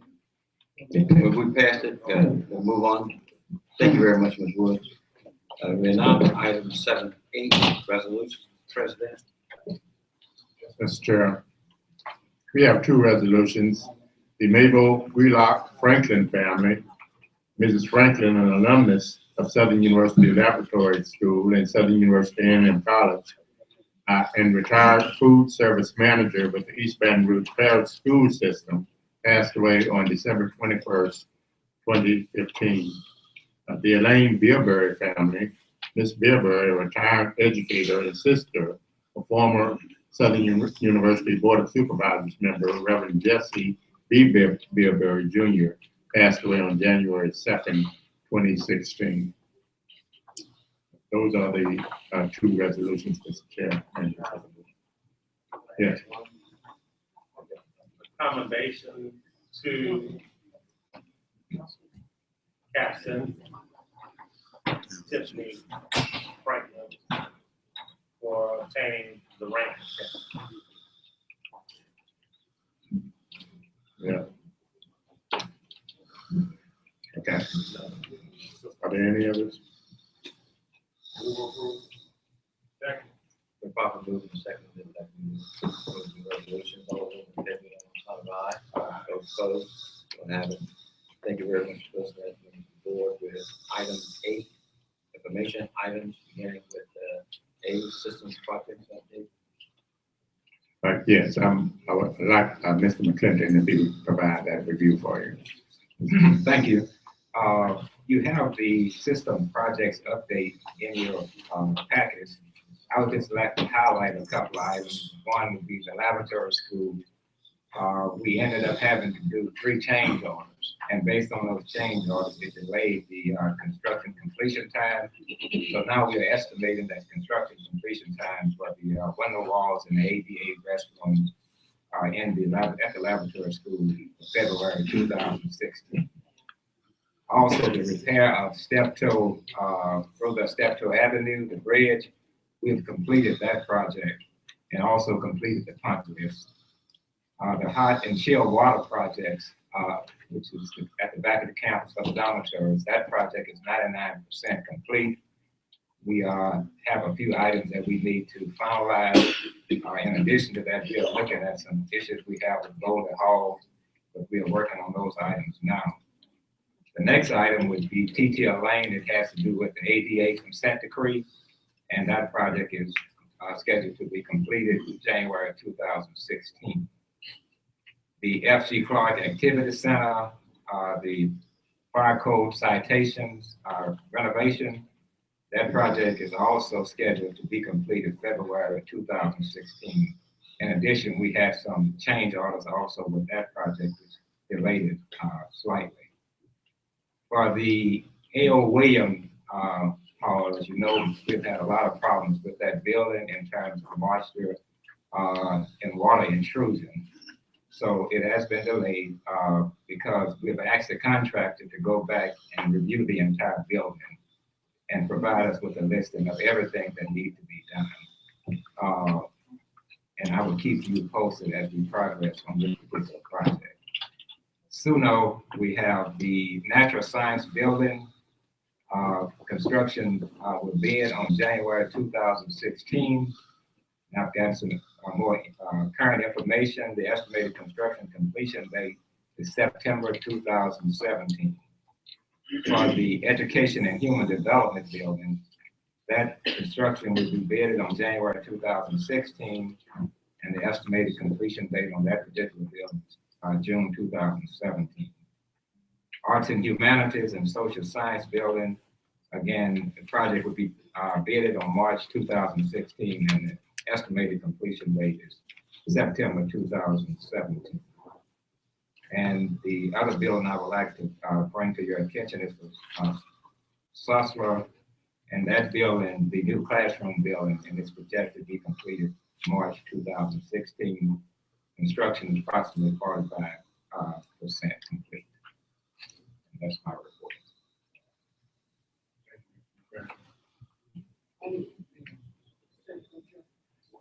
Can you come up a minute? I got something I want to ask you. We talked about something, I guess, during football season about it brought my attention about the handicap ramp. Over where the new field at, what they built? Yes, sir. There's not one there? That's the Jaguar Park. There's not one there? No, sir, it's not. I wonder why. Initially, they started the project without having the systems facilities planning office involved initially. Okay. And so I don't know if they ever had a project manager overseeing that project that was connected to the system office, where we would have been able to tell them some of the issues that we are confronted with regarding ADA. Okay, can you do that now? Yes, sir. We a matter of fact, Mr. Rail and I have talked, the director of the foundation. Okay. And he has told me that they are going to put in the proper slope, but it's not there yet. Okay. Okay. Maybe next time for football. Hopefully sooner than that, because all right. people are using it. Okay, thank you. Yes, sir. Okay. The question was asked to Ms. Woods earlier, whether or not the folks who are building buildings here, are they ADA compliant? I told Mr. Lawson that I thought so because they would have to go through city parish to get their plans approved. Is that true, or how do you do that? Do you make sure that anybody put a building on here that they got their right ADA? You're correct, except for, I believe they go through the State Facilities Planning and Control Office. Those contracts are awarded through the state of Louisiana, through a bid process, and they all have to be vetted to meet all the state requirements to even get the contract. When we talk about private contracts that the foundation may be doing, we just need to work closely together to make sure that they are in compliance. And I want to make sure that he's involved with that, anything they do, so that we make sure that we don't get in trouble with the ADA deal. Okay, thanks, man. I do believe that's a very fine facility. Without doubt, Mr. Harrell is going to do whomever beyond what is expected out there. And I encourage the board members to go see what they're doing and support it. But I concur. And I was looking beyond that entity, actually. Any other entity that may be doing something privately ought not even reach state level before we approve. That's my position, Mr. Grant. Okay, thank you very much. You're welcome.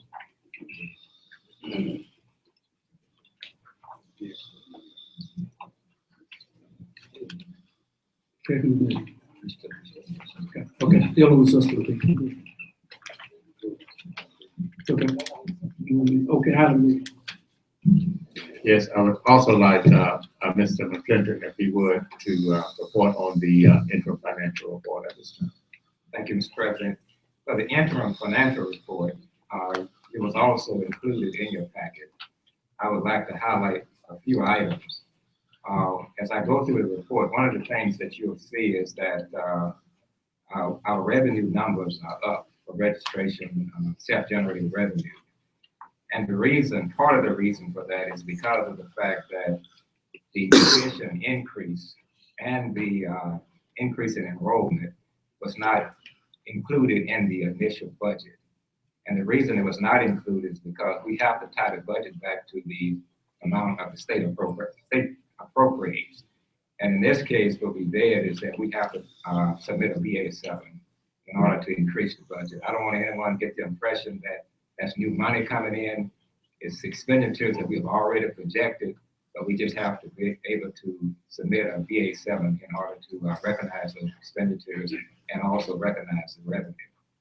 When you look at the interim financial reports, what you will find is that for the system as a whole, the tuition revenue for the fall semester is 108%, which is 8% over what we had budgeted. And out-of-state fees is basically 26% above what we budgeted, but it was already considered, and when we submit the BA7 to you next month, we will reflect that in the statement and we'll give you a more realistic picture. The total revenues is 62.8% as of this time system-wide, and personnel normally around the month of November, and we reported on November, you should have at least 41% of your budget, 41.7. If you notice it, we had 42.2, slightly above the, this would be adjusted on the BA7. As far as expenditures are concerned, overall, the total expenditure is 41.4%. Again, it should be around 41.7, so we're within our range in terms of the expenditures also. For the board and system, the total amount of revenue at this point, we have 96.9%, which means we have collected most of our money. And for expenditures, we're at 19.6, so we were definitely within budget for board and system. The Baton Rouge campus, we have total revenue of approximately 63.6. We were normally expected to be about 47 points, about 41% at this point. The concern is that we were able to draw down the state appropriations earlier. So that number is at 63.6. Overall budget for Baton Rouge is 40.5. The expenditures are, and it should be 41.7. So you can see that we're within the range. In fact, it's slightly less than what it is. For the law center, The law center's overall revenue is 81.7%, and that is showing 81.7% because of the fact that when we bring in the VA7, it will give you a more realistic picture. And because we are going to increase the budget with the VA7. For the overall expenditures, they're at 47.3. Again, the VA7 will take care of that when we submit the VA7 next month. The New Orleans campus, their overall revenues is like 49.6, still slightly above the 41.7 threshold where they should be. The personnel is slightly high, it's at 45.1. And but it's still within range, and I'm certain that they will be submitting the VA7 also to take care of that. Overall, their expenditures is 44.7, so they are within range. For the Shreveport campus, again, if you look at revenues, their out-of-state fees and tuition is, tuition fees is up by 17%. Out-of-state fees is up by 736%. But in that case, they were not able to submit a VA7 last year, and this year they will have to submit a VA7 for this year revenue plus last year that we didn't get a VA7 either. But it will adjust it again. They've already projected these expenditures, so just a matter of us making the budgetary adjustments. And their total expenditures is 46.5, and they are within range. The Ag Center, the total revenue is 25.3, which is down, but they are on federal funds on a reimbursement basis. So they have to spend the money and then request a reimbursement. I spoke with Ms. Baptiste, who is the Director of Finance, and she indicated to me there was a hold up on the federal dollars, but that hold has been released. So you should see that number change when we come together in February. And the expenditures are really at 34.2, so it's below the norm. And that's my report as of this point. Okay, any questions?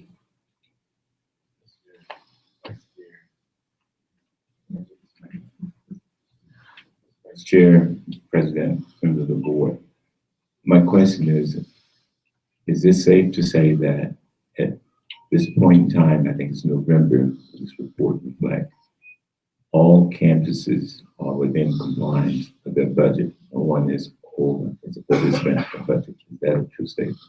Right, that's a true statement. And what I have done is met with all the vice chancellors and asked them to give me realistic budget projections for the remainder of the year. But as of this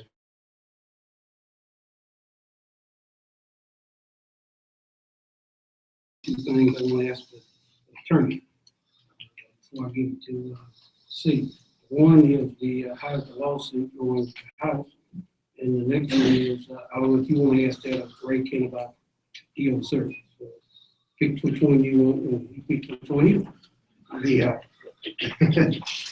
The issue with the lawsuit in the House has taken an interesting turn, and it would be more appropriate to go into executive session to discuss it rather than discuss it in open session. Can we do it next one? Yes, we'd be happy to do it. Pass that now. You want the second one? Yes, I can address the issue with ESR. Last semester, and I won't get into the potential legal issues, but I'll talk about factual issues. We met with the administration and the IT folks. Our primary concern was if we unwound the EOSERV contract, would the school be able to maintain that service without the use of EOSERV? And what we learned towards the end of the semester is that the school is actually running it without EOSERV support. The actual courses are being delivered through our licenses with our software, which is different from the contract which proposed that we would be preparing the course content. It would be delivered through EOSERV's licenses through their own proprietary software. We're actually not using that. So at the point where we are ready to unwind EOSERV, we can basically unwind that contract and maintain what we're delivering online ourselves. Okay, so when can we unwind? It's just a matter of when the university wants to send them a notice to start to undo. Take me to do it, let's do it. Okay. I don't know about it. Is it time? Can we do that? Okay, we'll get there. Okay, next board meeting. We'll get a report before the, okay, all right. Thank you very much, Mr. President. Yes, sir, and indeed, we will have that report and recommendation to this board with regard to EOSERV. To the chair and members of the board, of course, we have submitted a report that highlights the work of the system and the Baton Rouge campus today. One of the things that this board has been interested in is the status of the ongoing chancellor searches. We have requested, and they have so kind as to respond. And I speak of the chairs of those respective searches. They are here with us, and I wanted them to come forward and offer an update on the chancellor search for the Southern University Shreveport campus and the Southern University Law Center. Therein, I'm going to ask Mr. Willie White, the chair of the Southern University Shreveport campus search committee, if he would come forth and offer an update on that search process. Good morning. Thank you, Mr. President.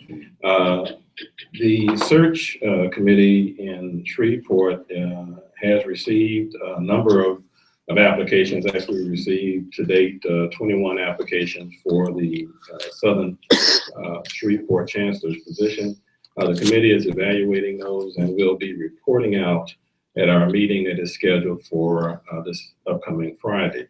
And at that point, we will be discussing with the committee and ratifying through the committee the tabulation of scores and the candidates to date that we have, and we'll be forwarding after that meeting the recommendations of the committee that would then reduce that number, as we've been requested, to 6 candidates. And we will be forwarding that information, the recommendation from the advisory committee to the president for his consideration, and then vetting of those candidates who then subsequently would be interviewed by the committee and then further reduce that number to 3 finalists for the president to consider. So that is where we are in terms of the process and the search. Certainly be glad to answer any questions if there are any.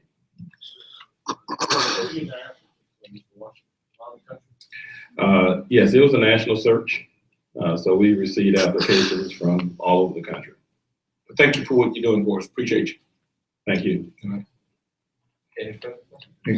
Incorporated in your packet is also a timeline that reflects the work of the search committee. I'm sorry? He doesn't like microphone, but he's out of there.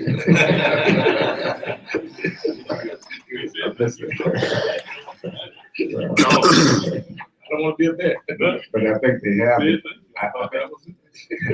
I think they have defined a timeline that would enable this board to give consideration to the top 3 candidates next month, where we would be convening this board in Shreveport. And so we would hope to present to the board those candidates, and I would be poised to offer recommendations to this board at that time. Washington said he would recommend 6, and then you doing it down to 3? They are in the process of finalizing, as I understand it, and Mr. White, you could clarify that. Yes. 6, they have reviewed the 21 candidates and are prepared to reduce that number or give consideration to 6 semifinalists. At such time, they will interview those 6 and recommend 3 to myself and this board. That is correct. Any other questions before I roll? No, Mr. White. Not for me. Thank you, Mr. White. Thank you. We also have amongst us Attorney Dwayne Murray, who has accepted the charge to bring leadership to the search committee for the Southern University Law Center. Mr. Murray. Thank you very much. Good morning, Chairman Palmer, President, members of the board. chairmen of the various departments. I'm Dwayne Murray, Search Committee Chairman for the Southern University Law Center Committee. We were charged with advising, informing, providing assistance to Dr. Belton in providing and identifying the best candidates that may be qualified to serve as the next chancellor of the Southern University Law Center. A committee of 14 have been assembled. At 14 have been agreeable to accept that task to locate a talented, credentialed, and diverse candidate pool with the expectations of commending 3 qualified candidates as chancellor for the Southern University Law School or Senate. On October 6th, we had our first meeting. The committee met to adopt a timeline for the search that would allow for a final recommendation and selection of a chancellor by the Board of Supervisors during its meeting currently scheduled for the month of March. During the October meeting, the committee worked on it and developed an announcement for the position of chancellor of the Southern University Law Center. A portal was created on the system and campus websites with a link for the chancellor search for the primary purpose of promulgating the position announcement. The announcement was disseminated via system and campus websites, the Southern University Human Resource Department, the Baton Rouge Bar Association, utilizing Around the Bar, its periodical and magazine, including usage of the Baton Rouge Bar Association's Facebook website and listserv. We communicated to lawyers and others, judges and other academics, to the Louisiana State Bar Association, the Louisiana Bar Journal.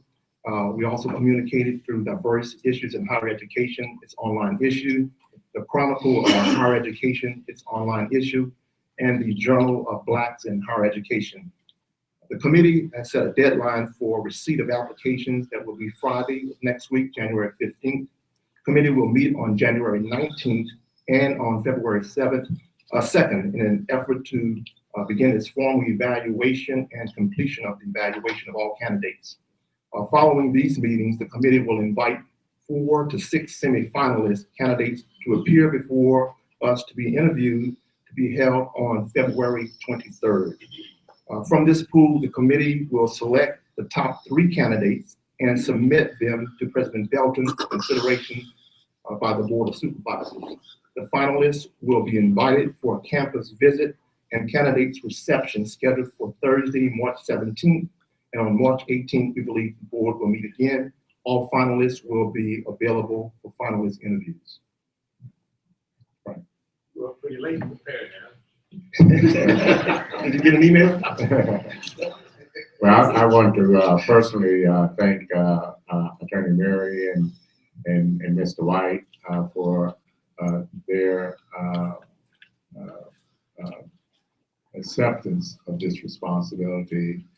They have engaged in great due diligence, as you may reflect upon. And I want to personally appreciate or express my appreciation for your response to our invitation to chair these searches. It is an honor. Thank you. Thank you. I understand those guys are familiar with January 5th, 1911. Each Yes. one of them are. Both of them. 2 members of the noble fraternity, so wise choice. That's You're gonna have to bow your head, Mr. Fondell, and Attorney Clayton. I told Tony our GPA was too high to be on the figure.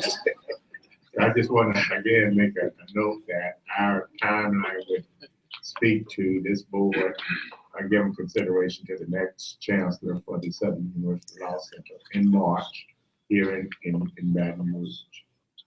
And of course, we feel optimistic that they're going to perform to that schedule. Yes. Thank you. Thank you very much. Yes, and we had, I should also inform you that Dr. Kirkland Malad, the chair, has agreed to chair the search committee with the aim of identifying the next chancellor for the Southern University Agriculture and Extension Center.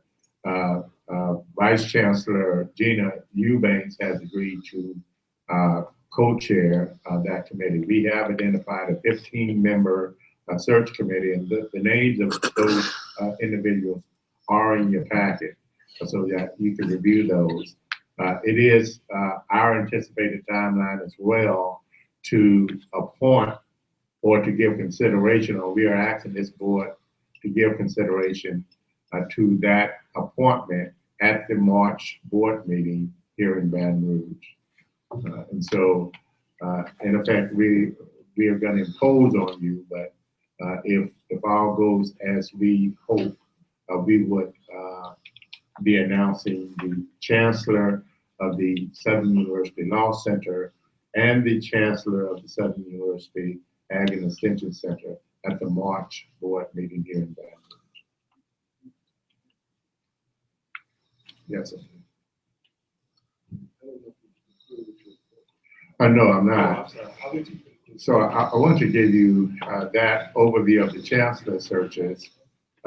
Earlier this morning, you approved the continuation of Mr. Roman Banks as the interim athletic director and head basketball coach.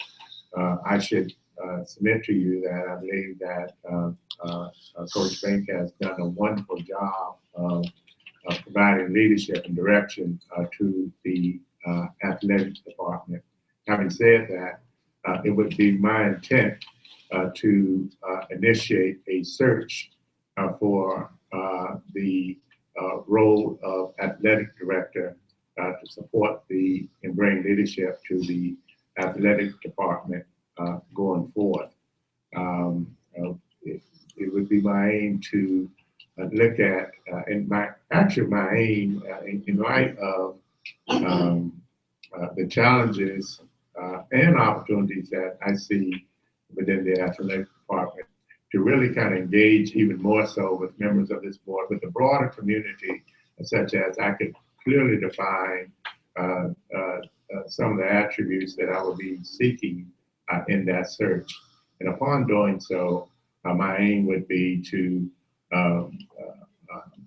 establish a timeline that hopefully we would be able to, I would be able to recommend to this board an athletic director between March and April of this year.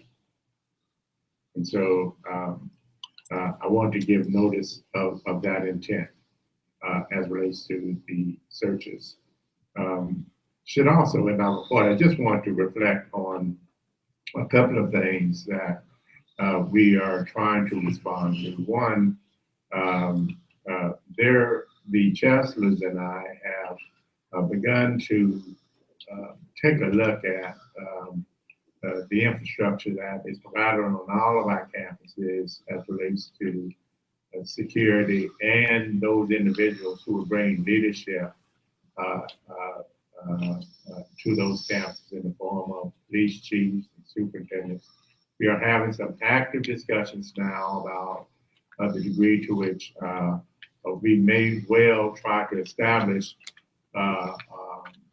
some overarching leadership for the entire system at the system level, such that we could demonstrate and show that we have consistent policies and practices on our respective campuses within the system. So I want to just give you a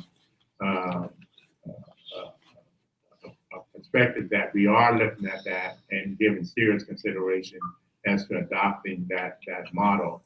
And then finally, I want to thank Mrs. Ann Smith on yesterday.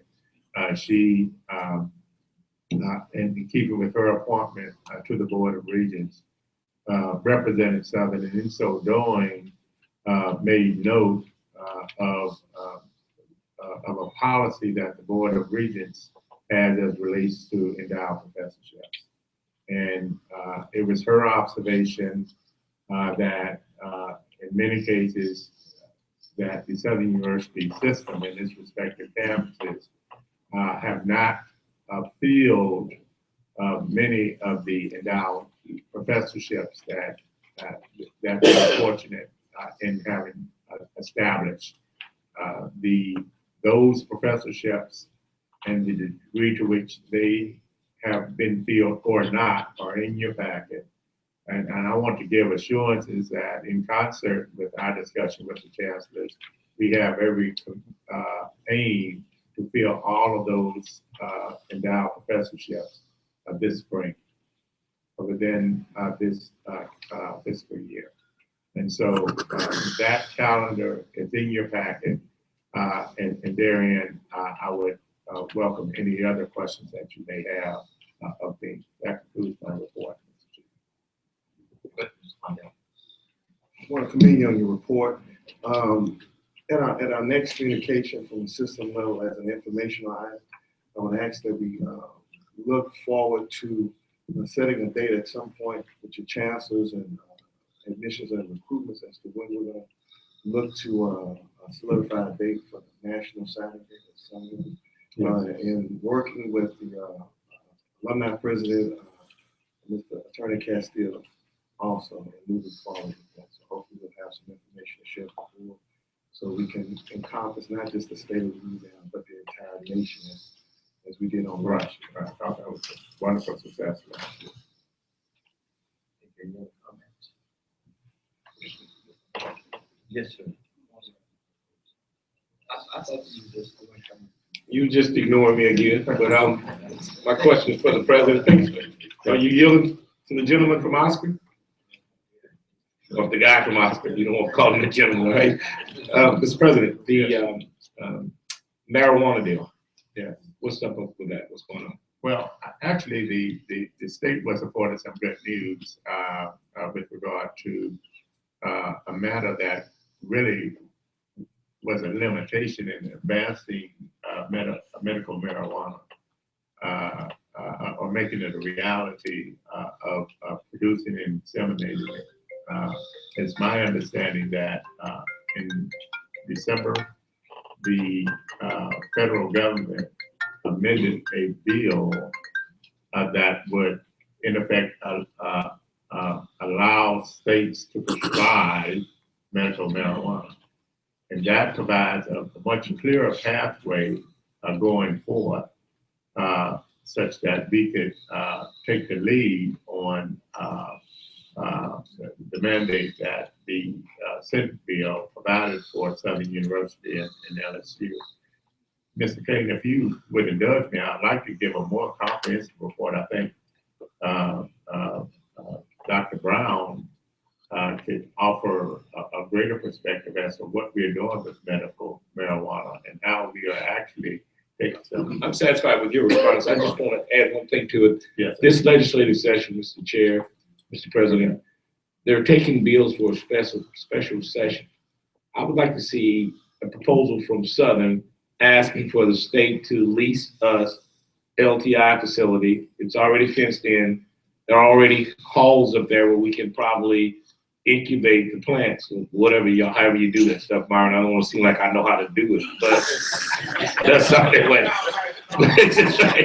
But I think we ought to ask the state to lease us that facility. They're not using it. And I think we own the property adjacent to it. But I don't know who you got, if it's Dr. Brown, whatever, but I don't see whoever we got doing anything in terms of being aggressive toward this deal. I think they're just being lackluster. So I'd like for you to light a fire on whomever it is, and let's move to get this thing done. Let me share something with you. I've had some conversations with the author of the bill, and I know they're about to amend it to accommodate and will also enlarge the opportunity for Southern. What I'd like to do is appoint a special panel of the board to address this. And I'm going to ask Dr. Whitfield to chair that. As a medical doctor, I think it's wonderful for us to have someone who's in a position to help guide. I was trying to get that chairmanship. No. I'm sorry for him to find out. But anyway, I think we can move in that direction. And of course, we'll put together a committee. I'd like to see a committee of some board members and some outside people. And we'll where's Dr. Brown? He's still there smiling yet. So the hip hop doc does marijuana. I'm just trying to figure out the cause. No, I think it's a great idea to put it over. So that's where we're headed now, and we'll get a report on that next week. Okay. Thanks. Right. President, can we now get to our campus reports? Yes. We can start with Dr. Ebola. Thank you. Again, happy New Year to all. We believe as soon as this year is going to be a productive year for us, unlike any other year in the history of our school.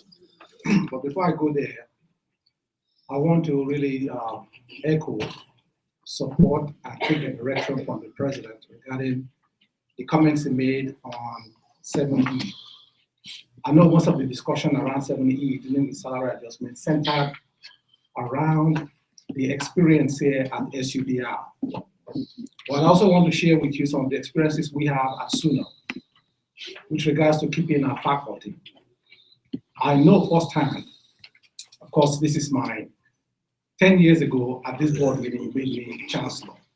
And I can tell you from my experience, when we've taken the trouble to bring faculty from around the country, all my colleagues do at New Orleans, we have 8 universities at New Orleans. They sit around, wait for me for us to make the effort to bring people from around the country to New Orleans. And they stay with us at New Orleans for about a year or so, and they get plucked off by Xavier, Dillard, Tulane, UNO, for a few additional dollars. When we have taken the trouble to pay their relocation fee to move to New Orleans. We have a very difficult situation at New Orleans because we have severe competition for talent within the same city. So it's extremely important for us at New Orleans to be competitive in terms of providing the market value for our faculty. Otherwise, we just cannot keep up with the requirement to maintain academic excellence in our programs. So I really support what the president's trying to do, and we stand ready to do what we need to do to ensure that we support the idea of making the salary adjustment by fall of 2016. So I appreciate that, Mr. President.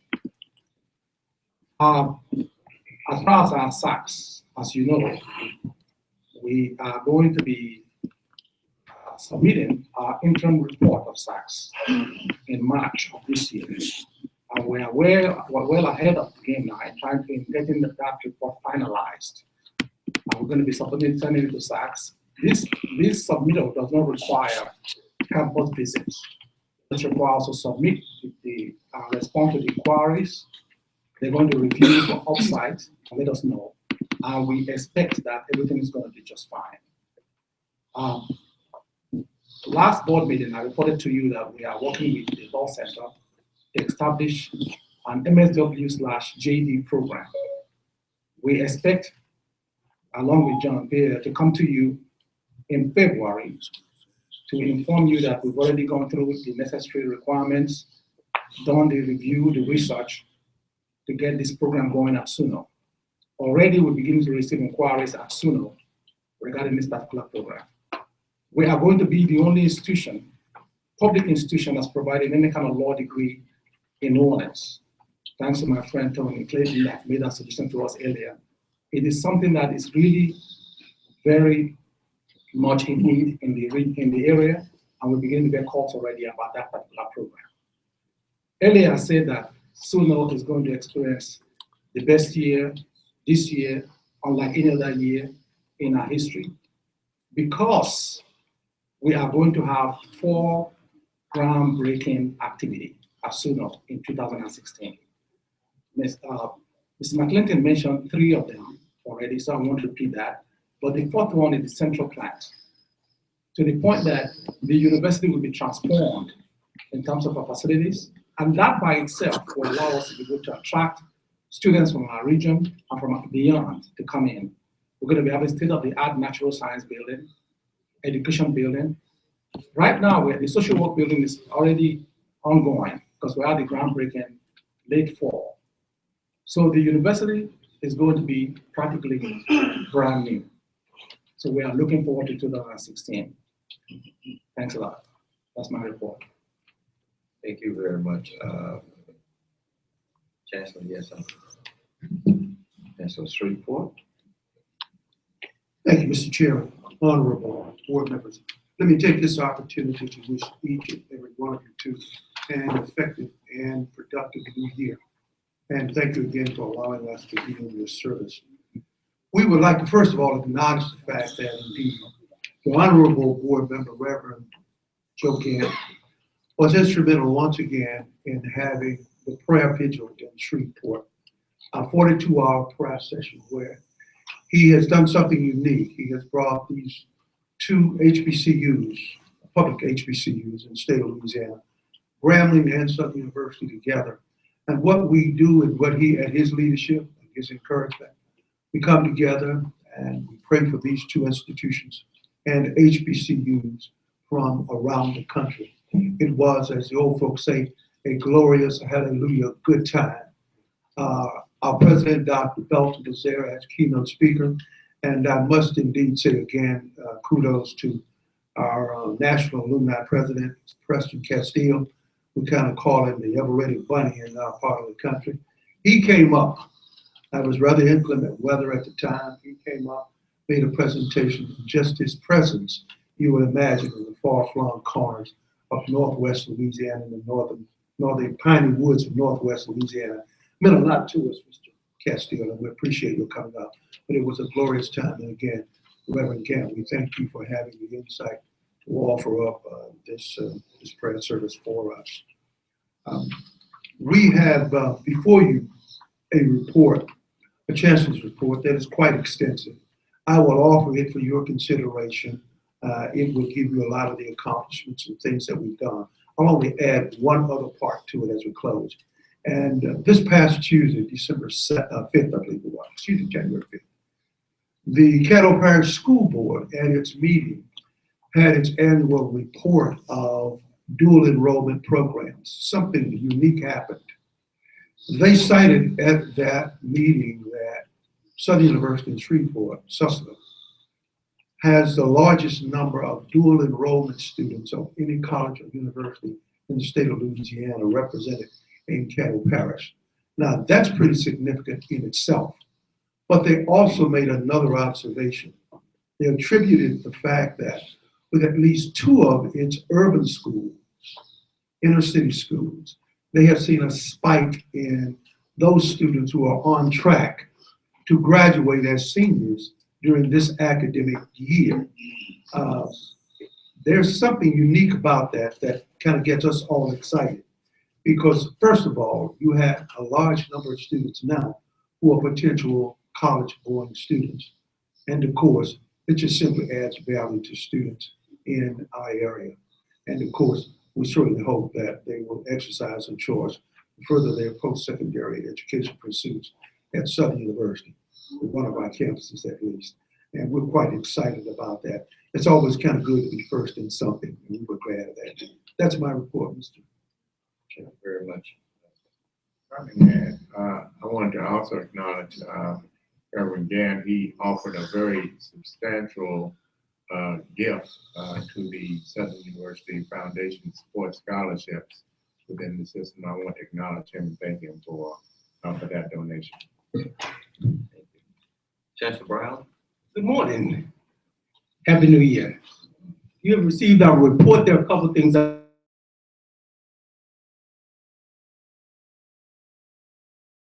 Part 10 has been elected by the faculty staff to lead that charge and represent the faculty staff as it relates to the Southern University Agricultural Research and Extension Center. In addition to that report, and Dr. Partan is here. Dr. Partan, would you please stand up and let him see you? Give a. As Dr. Partan continues to stand, one initiative that just happened this week, and I'm giving you information that just came off the printer and headed to the press. We've just signed a $1.5 million grant for Southern University Ag Center to deal with the restoration due to Katrina, and now actually Gustav and Rita. And that is to help revive some of the economic deprived communities in the state of Louisiana. That $1.5 million was led by Dr. Partan and the leadership and the team at the Ag Center. You will see great things coming from a great presence of Southern University working in the area of poverty alleviation and economic development as it relates to that grant.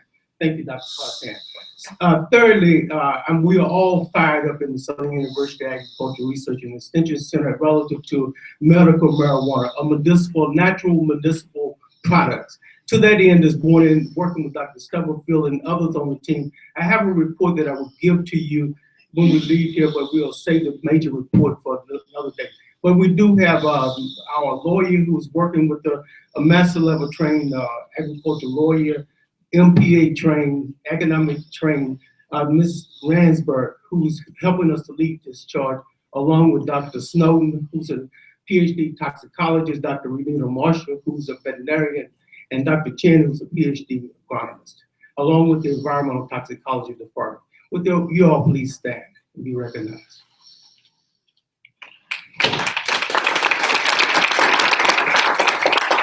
Last but not last, I would like to just say that we will, in the afternoon, we're dealing with something called, anyway, bottom line is that if you, at the Ag Center, anytime in the afternoon, around 5 o'clock, come work out with the entire university. We believe in health and wellness. And to that end, Dr. Eubanks is going to lead the charge this afternoon at 5 o'clock. So if you want to walk, dance, or just skip along, she'll be able to lead that charge. We're doing that because health and wellness is a critical piece to our wellness, so that we can go out and teach wellness to other individuals. Reverend Gant? Yes, thank you. And I keep talking it, and they keep telling it, but I don't see it. Presence in Shreveport, I was blown away about a month ago looking at the news. And when I found out that their LSU, through their Ag Center, is in 2 of our major inner city schools, teaching our young folk what we ought to be teaching them. And I still want to see a stronger presence in Shreveport. I'm not just talking about North, I mean in Shreveport. Or maybe you can give me, not now, but give me in writing what you're doing in Shreveport, because I don't see it. Yes, sir, we will definitely do that. Dr. Gina Eubanks, are you listening? I heard. Dr. Funt, Mr. Fundell, just want to let you know that on January 20th, Southern University Ag Center will be getting a grant from Walmart Community Health and Wellness Initiative at the new Walmart. They opened it up in your parish.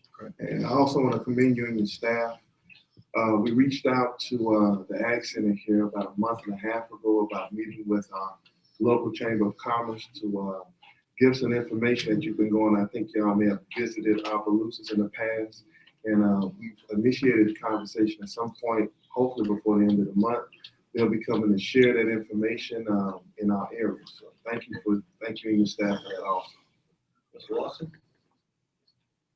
I want to commend them as well, but also I mentioned to the chair that quite a few board members may not have seen the Ag Center.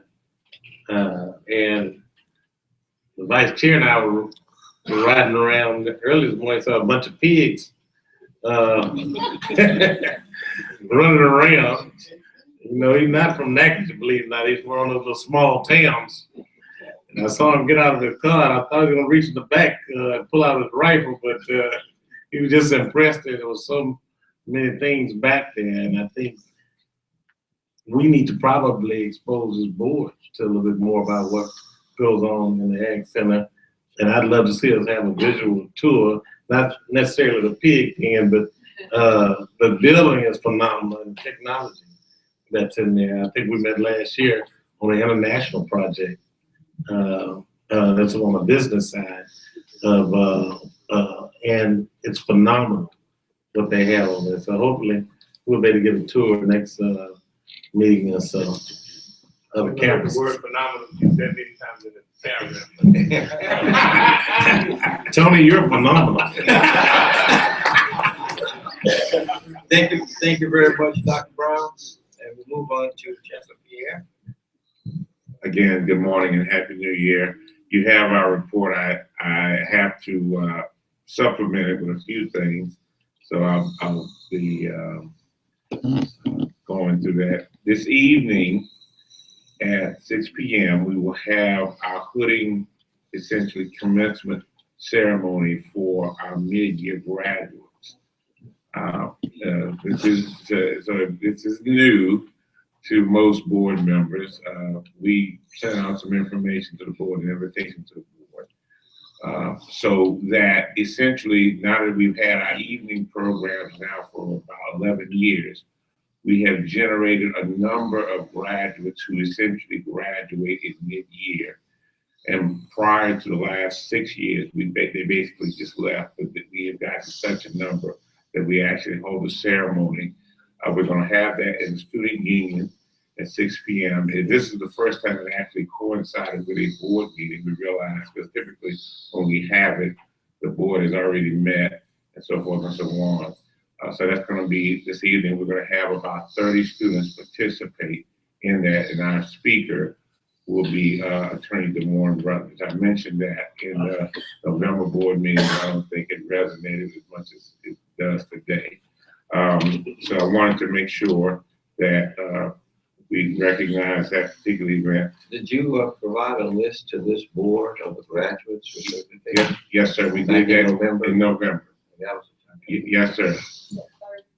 Yes, that will participate. It actually is like 36 or 34 that actually are actually. So that was in that mid-year. That was in the November board meeting as far as those students for certification. The second thing is this is what we call the Hatfield year. 70 years ago this week, Charles Hatfield, a World War II veteran, was bold enough to write a letter to Paul M. Hebert, the dean of the LSU Law School, to ask that he be admitted to law school at LSU. He was a Xavier graduate. And that letter was actually penned this week, 70 years ago. Dean Hebert wrote him a letter back, and that letter is posted in the atrium of Southern University Law Center. Anyone who comes to visit Southern University Law Center is required to read that letter. And that is the beginning of the Southern University Law School as we know it today. And so we are essentially honoring the 70 years since that letter through a series of events. The first will be next month in Shreveport, because a group of the first graduates among that group was Jesse N. Stone, who was obviously a great lawyer, became president of the system, and also the first African-American to serve on the Louisiana Supreme Court. And we have a Judicial Wall of Fame, and we intend to put a portrait of him in his judicial robe in the Judicial Wall of Fame. And we're going to have a ceremony next month prior to the day before the board meeting to acknowledge his historical ascendancy to the Louisiana Supreme Court as an appointment. I believe we also conferred an honorary doctorate on to Dr. Mr. Hatfield, we did. Yeah. Yes, sir, we did. A picture of that and put on the wall. Yes. We have that actually. It's actually there. Third thing I wanted to do is I actually wanted to publicly commend Dr. Christopher Brown. And the reason I wanted to publicly commend Dr. Christopher Brown is that when Dr. Brown first got his appointment, he came over to the law center, we took a tour, he saw our clinics, and he saw that we have an elder law clinic. And he says, I can help you get some money. And he did. And we got over the Christmas break a letter from the AARP Foundation that we would be awarded $115,000 grant for 1 year to do elder law outreach services. And the beautiful thing about this is the beautiful thing about the power of our system, is that we will be working with the East Baton Rouge Council on Aging, and the chair of the board of the East Baton Rouge Council on Aging is none other than Dr. Brandon Lewis here at Southern University. So that is a year-long project that we will be doing, and it would not have been possible had it not been the deep resources that Dr. Brown has in helping us guide us to that particular opportunity. So I want to publicly thank him for his work and effort and say that the appointment of Dr. Brown has already produced great outcomes for us. Is he on the committee? Who's that? No, he's not. No, man. We had no idea this grant was available. He pointed it out to us, and he gave us about 10 days to do it. We did it over the Bayou Classic, and we got a quick response. Our knowledge, but you don't know. All right, and then finally, it's admission season. And at the Law Center, that is one of our most important seasons. Next month, actually on the day of our board meeting in Shreveport, we have a pre-law, essentially a pre-law meeting where we bring in students from all over the state and the country to learn about Southern University Law Center, and it's going to be held on February 19th, 2016. If you know of people who are interested in law school, I want you to tell them about that pre-law gathering, and also that we are accepting applications for admissions to the Southern University Law Center, because we're going to be hard at work over the next 6 months, filling in a class in an environment where law school applications, again, are down across the country. So encourage people who want to go to law school to apply. Thank you very much. Thank you, sir. Next is the Baton Rouge campus. Yes, actually on yesterday was our faculty reporting day, and it provided an opportunity to really engage with the faculty in a day-long program. I was wondering if Dr. Brown could speak to the occurrences of yesterday and possibly give an update on the status of the SU lab school, if you will. Yes, sir. Yesterday was the academic convocation where all the faculty and staff, well, faculty primarily and academic staff returned. We traditionally do a half day. Yesterday we did a whole day. There was just shy of 300 faculty who came out in the rain and shared a day. We cast vision for the academic, what remains of the academic year in the next 18 to 24 months. I think we really did three things. One was gear up for our also March submission for SACS accreditation along with the SUNO campus. Second, we talked about how we would stabilize the academic structure so we would not be coming back for additional reorganizations over and over again. And then finally, as the board, and you have charged us, set out a plan for academic retention and graduation to make sure that we have an intrusive and structured advising system. There were presentations from campus police on the JagSafe app, from Tracy Woods on Title IX, Dr. Fabiero on the Moodle migration. We were very surprised. The faculty were extremely excited about moving from our paid Blackboard service to the relatively low cost to no cost Moodle service. We talked about SACS, the QEP, and institutional effectiveness. The faculty senate participated as well as all of the deans. And I think it was well received by most of the faculty who were there. Some thought it was long, but overall, good response. On the lab school, I can't find the exact report. The original search for the lab school was out on, I believe it was November 4th, was the deadline for the original lab school application.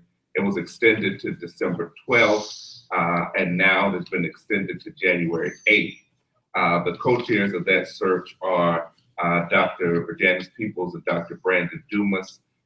As of today, we have 12 applications for that position and are on schedule to complete. The interim principal, I don't know if she's doing it, yes, she's here. Some people may know her is Ms. Kimberly Williams, who's been working with the board previously on the lab school, charter school authorization project, and she's been serving as our interim principal since Monday, so for 5 days now. One more announcement, if I can, Mr. President, on the lab school. In 2013, and I didn't print this out, in 2013, 2014, the lab school had a C level grade, and it was about 8 points away from a B. The recent report card for schools came out, and for the 2014-2015 year, the lab schools earned a B grade and was only 4 points away from an A grade, which is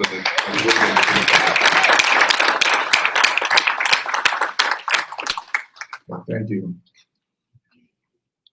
Well, that concludes our campus reports. Are we to item? Yes, I'm sorry. Ms. Smith. What is the percentage of our retention?